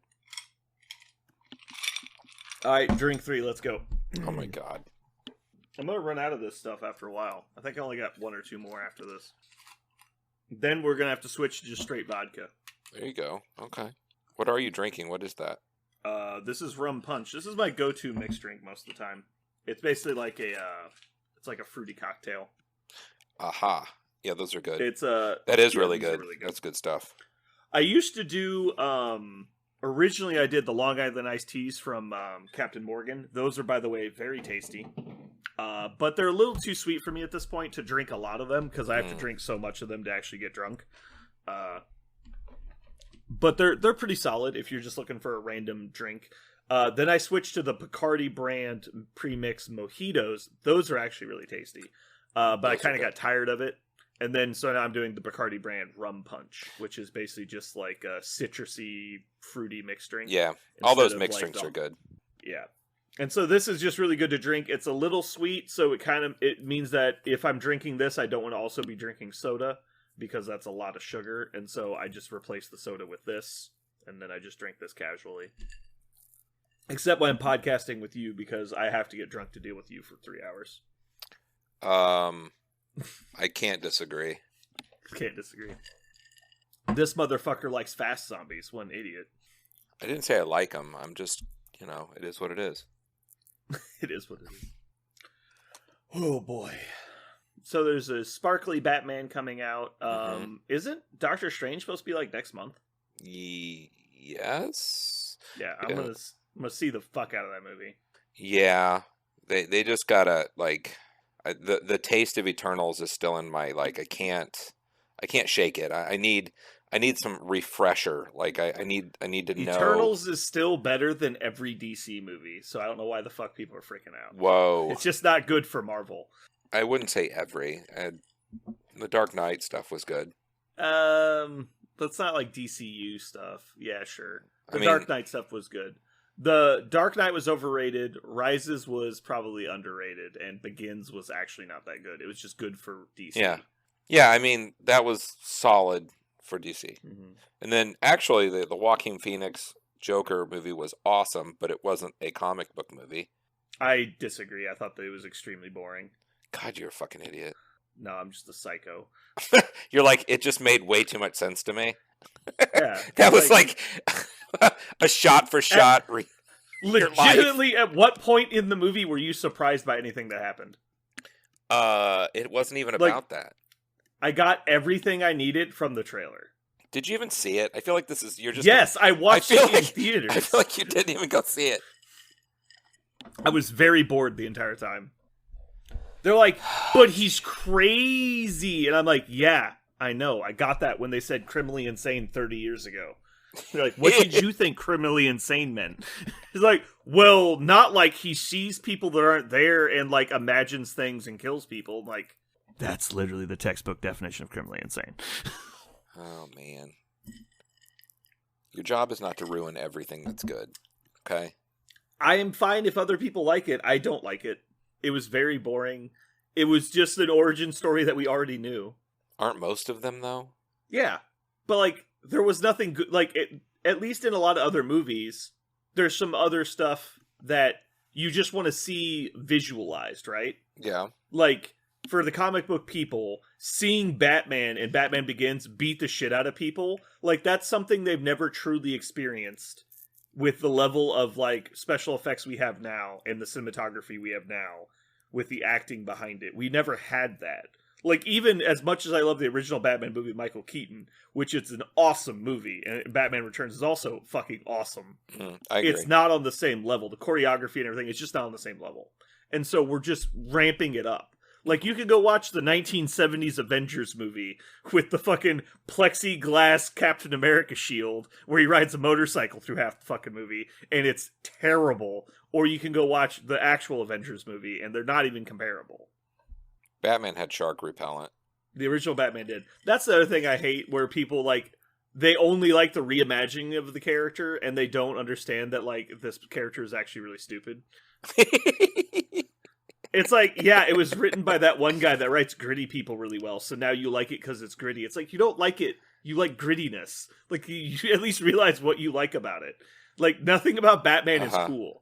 They like the grittiness. That's all they like, which is why Wolverine's liked by everybody. It's oh, but he's not a good guy. I'm yeah, I get that Superman's been shoved down your throat, but also it's okay to not just like shit because it's gritty. Mm-hmm. You watch The Boys, right? Yes. So I'm trying to remember the exact. There was a meme that came out 2 years ago when the second season had just dropped, and it was guy holding up flashcards, and it's what if Superman was a psychopath? And they're yeah, and everybody claps.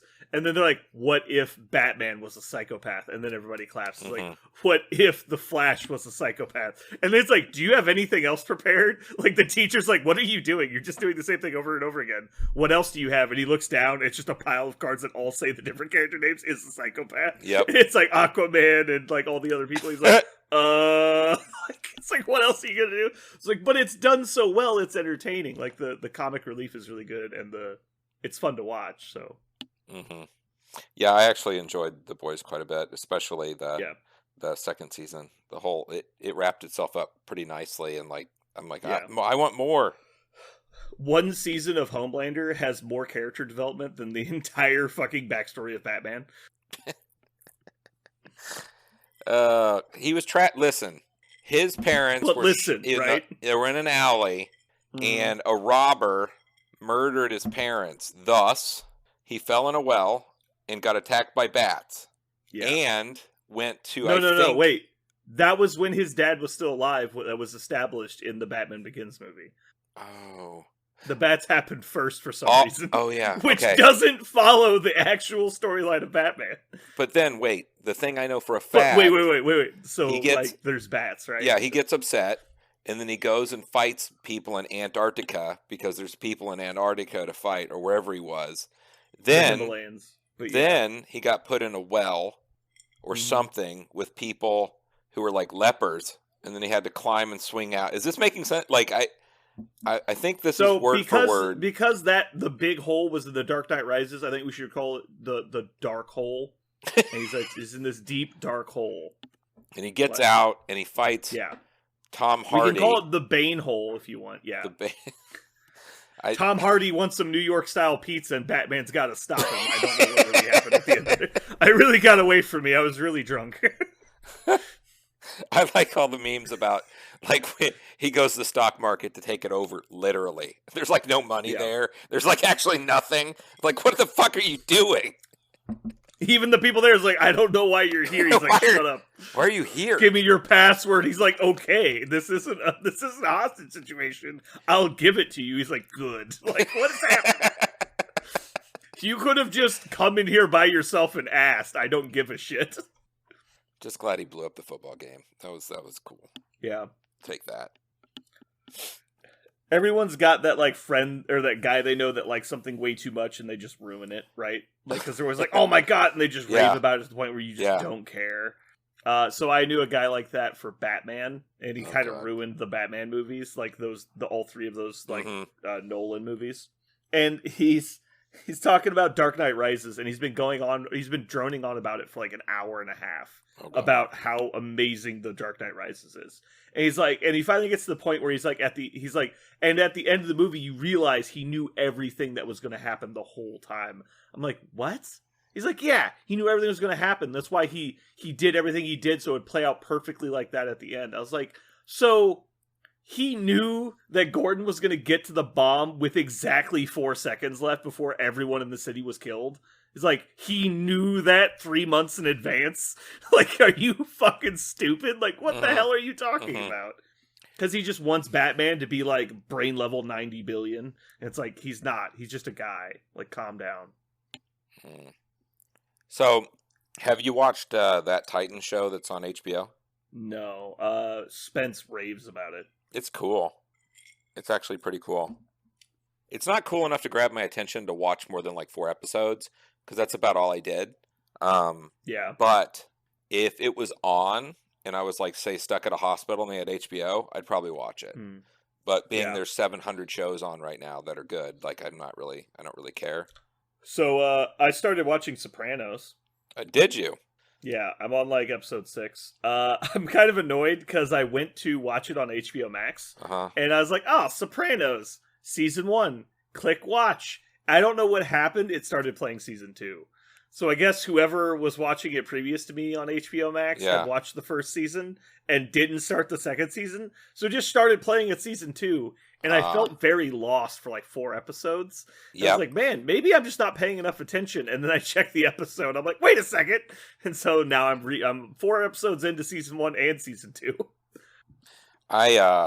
So every time I try and watch The Sopranos, like, I just don't get it. Like, I think it's okay, but like, I compare it to the top shows I've ever watched. And like, I agree with everyone who says The Wire is the best show ever made. Like, there's people who claim that, and it's on every fucking list. The Wire is so good. It grips you from the first couple episodes. Sopranos, Big Bang Theory all the way. Do what? I said Big Bang Theory all the way. Oh god. So Sopranos though, like after 5-6 episodes, I'm still just not hooked. I'm still not hooked. I hate his mother. I hate his mother. Like you're supposed to hate his mother. Yeah, and I'm just sick and irritated by everyone in that show. And I think I made it to the second season, like halfway through, and I'm just like, I'm not hooked. I think the point, much like Goodfellas, is it was the first show to kind of do it of its time. And so it was like the first show where the main character's not a good guy, like Breaking Bad. And the show is very dark, and there's a lot of shit that happens that's like over the line that they are just okay with. And it was the first time that came to like television, really, right? Because it happened in the 90s. It came out in the 90s. Oz came out the same time, and like I found Oz to be amazing. Like I watched Oz like almost till the end, because the last couple seasons of Oz start to get like kind of mystical, magical. Like shit starts happening that shouldn't be happening, and it really kind of like jumps the shark somewhere in there.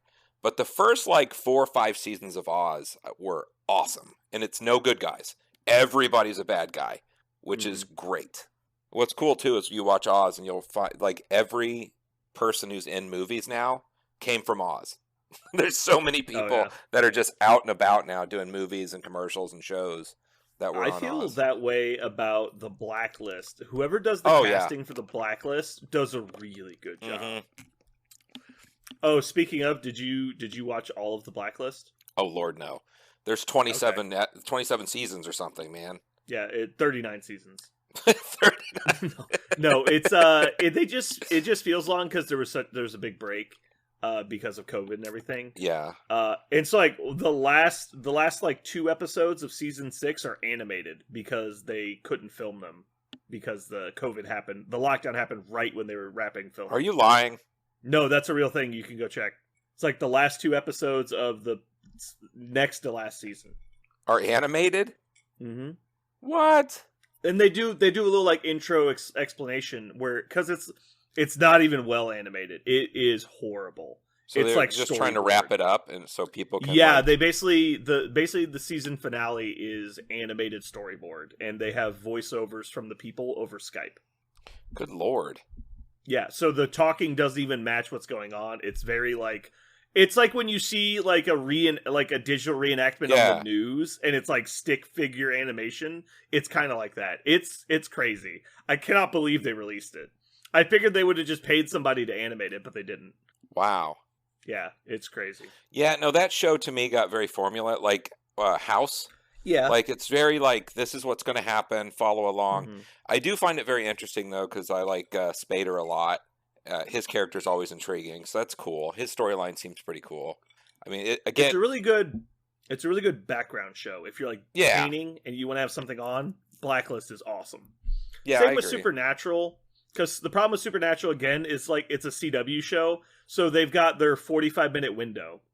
30 minutes is Monster of the Week formula bullshit. That's terrible. Yeah, and then you watch for the other 15 minutes, right? Yeah, like because the overrunning story arc. The week-to-week storyline stuff and like the bigger plot points are really why you're watching it, and then the random jokes are okay. Some of them are awesome, but sometimes they're not very good. I tried to watch Supernatural, and it just felt so dated. It was hard to get into. Like it just felt. The first season's very different than the later seasons. Really? Because the first season is only Monster of the Week. I want to say like the first 3 or 4 seasons is like the main part of the show, and then it kind of like goes off the rails after that. Because they keep like extending it longer than it was intended to last. But the first season's kind of annoying because it's just like introducing monsters as a general concept, and so it's very like low threat level, like annoying crap.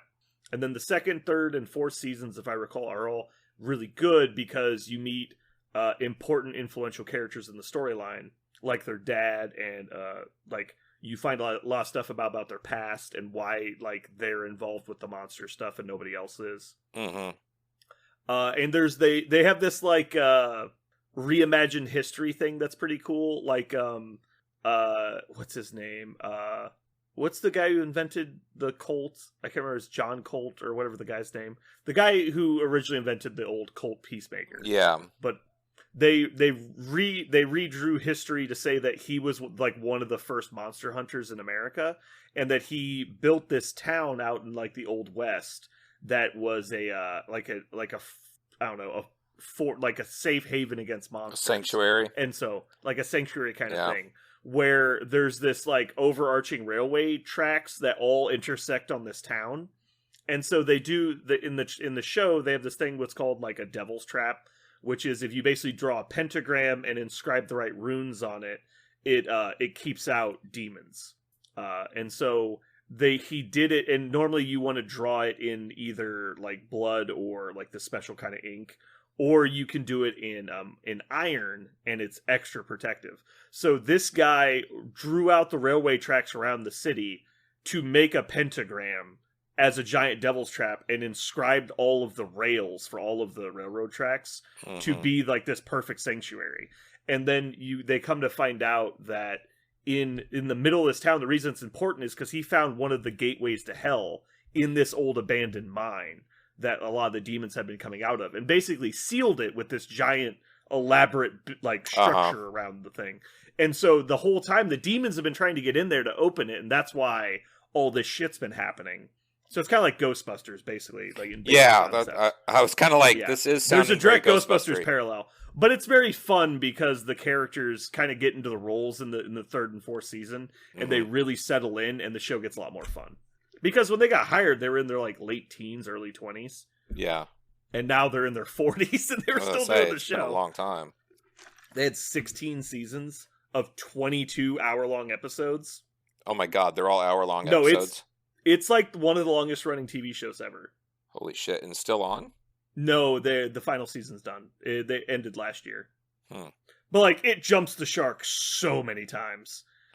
So many times. I mean, you're not the first person that said it's a great show. Like, I have heard that it's entertaining, good. But like I said, the Monster of the Week crap is extremely derivative. It's not like House. The like illness of the week crap is super boring and not interesting. It's the everything else that's amazing. Yeah. But because they're under contract, they have to make every episode entertaining for a new watcher. And so you have to jump in and see what the show's about in one episode. Yeah. And so because of that, they're tied to that formula. I see. It was entertaining. Some of the storylines were kind of stupid, because there was like, I think 4 times they were told they weren't being renewed and the show was over. So they had to emergency like pull the eject lever right in ending to the show. And then they picked them up 3 months after it aired. And they're like, what? Like, we ended the show. We killed the main character. What are we supposed to do? So they had to write their way out of that. Oh my god. And it's like all fucked. Like there's like 4 seasons that happens in. So there was 2 shows. Both were HBO shows, and it was back in the days before streaming. HBO had a show called Carnival. Did you ever watch that? I heard about it. I didn't watch it. So the first season came out, and I had to rent these goddamn videos one at a time at Blockbuster. Oh, no. Yeah, I rented them. So I watched the first season. I get to the second season, and I'm just like, holy shit, this is amazing. I'm watching them. And there is a cliffhanger that basically everything's building up to this cliffhanger at the end of second season, and you're like, oh my god, this is phenomenal. This whole thing is now, I understand where it's going. Let's go. They never renewed that shit. They left everyone on the biggest cliffhanger I've ever encountered in any show.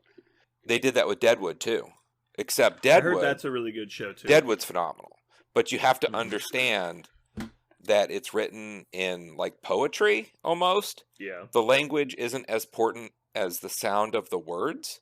So a lot of times you have to like... It's like Shakespeare. It's meant to be done at like a specific cadence. Correct. And it's cursing. Like, it's really strange and amazing in the same, like, yeah, but that one ends. But they went ahead and made a movie that cleared up the end of that one. Like, I don't know, 5 years ago or something. But, yeah. But Carnival's amazing. Like, it's really good. But, yeah, it's left with a monstrous cliffhanger. And you're just done. It's over. Yeah. All right. Well, I'm going to pee real quick, and then we can get into the meat and potatoes here. Here, why don't you talk amongst yourself? I'm going to leave you with a topic. Okay. The Holy Roman Empire was neither holy nor Roman. Discuss. Okay, got it. Also...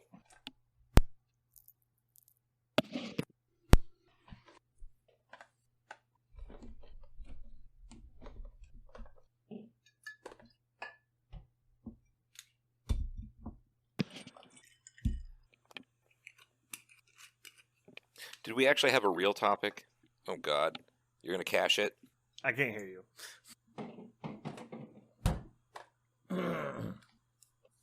All right, now I can hear you. All right. What'd you say? 2 things. Do we have a topic? The second thing is you have about an inch left in that bottle. No, it's like 3/4 of an inch. We're 4 deep already. Let's go. Oh, man. So we have a lot of news, and by the time we get through that and other like weekly topics, do you want to wait to talk about the rest of the secures for Parker to be back? That's fine. I don't care. Is that what you want to do? Yeah. I think he is interested in talking about those as well. Okay. Oh, I never opened my stuff.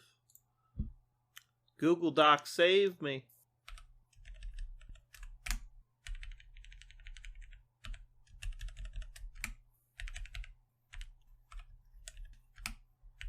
I mean, aside from the shield stuff, isn't that the news?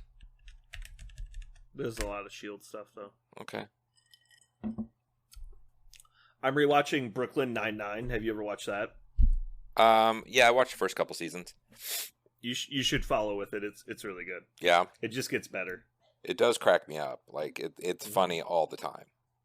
Did you see the time when Captain Holt takes the random dude that they think is a spy to the barrel museum? No. They take him to a barrel museum because he has to check his bag to go into the museum, and they need to like copy his laptop hard drive to see if he's the spy. And so they go in there, and he's like, "All right, I got the laptop out of the check bag room, so I'm going to try and copy the hard drive. Oh no, it's going to take 3 hours. Can you talk about barrels for 3 hours?" And he's like, "Watch me." Oh my God. He's like, "This barrel's made in 1765, made by Jezebella Wolfcrank," or whatever the fuck the guy's name was. Oh my God. And then he just is droning on and on and on about barrels. And 45 minutes later, he says something relating to the same barrel. He's like, "Wait, are you still on the same barrel?" Like, he's like 45 minutes talking about one barrel.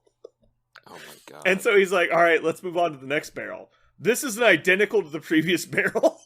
They start talking about that one again. It's That's like crazy. the funniest shit. Yeah, if it wasn't for Andre, whatever his name is, the guy who plays Captain Holt, the show wouldn't be nearly as good. He's such a great like straight man for all of the other antics that get up on the show. Uh-huh. They have a good dynamic on there. All right, you ready? I was born ready. I don't think that's true. Oh, wait, I'm not. I think you were born crying. I'm not ready.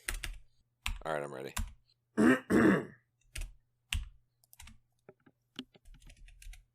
Do it. Do it. Do it. Well, that was fun. Did we get it? I think we got Wait. it. Have you been recording? No. Me neither. Shit. Fuck! All right, we'll do it again real quick. All right. I think I said something about criminals and do it. Do it. There's a lot of that. We'll fix the rest. We'll fix the rest in post. Do you think the best time to ask if you're recording is the end?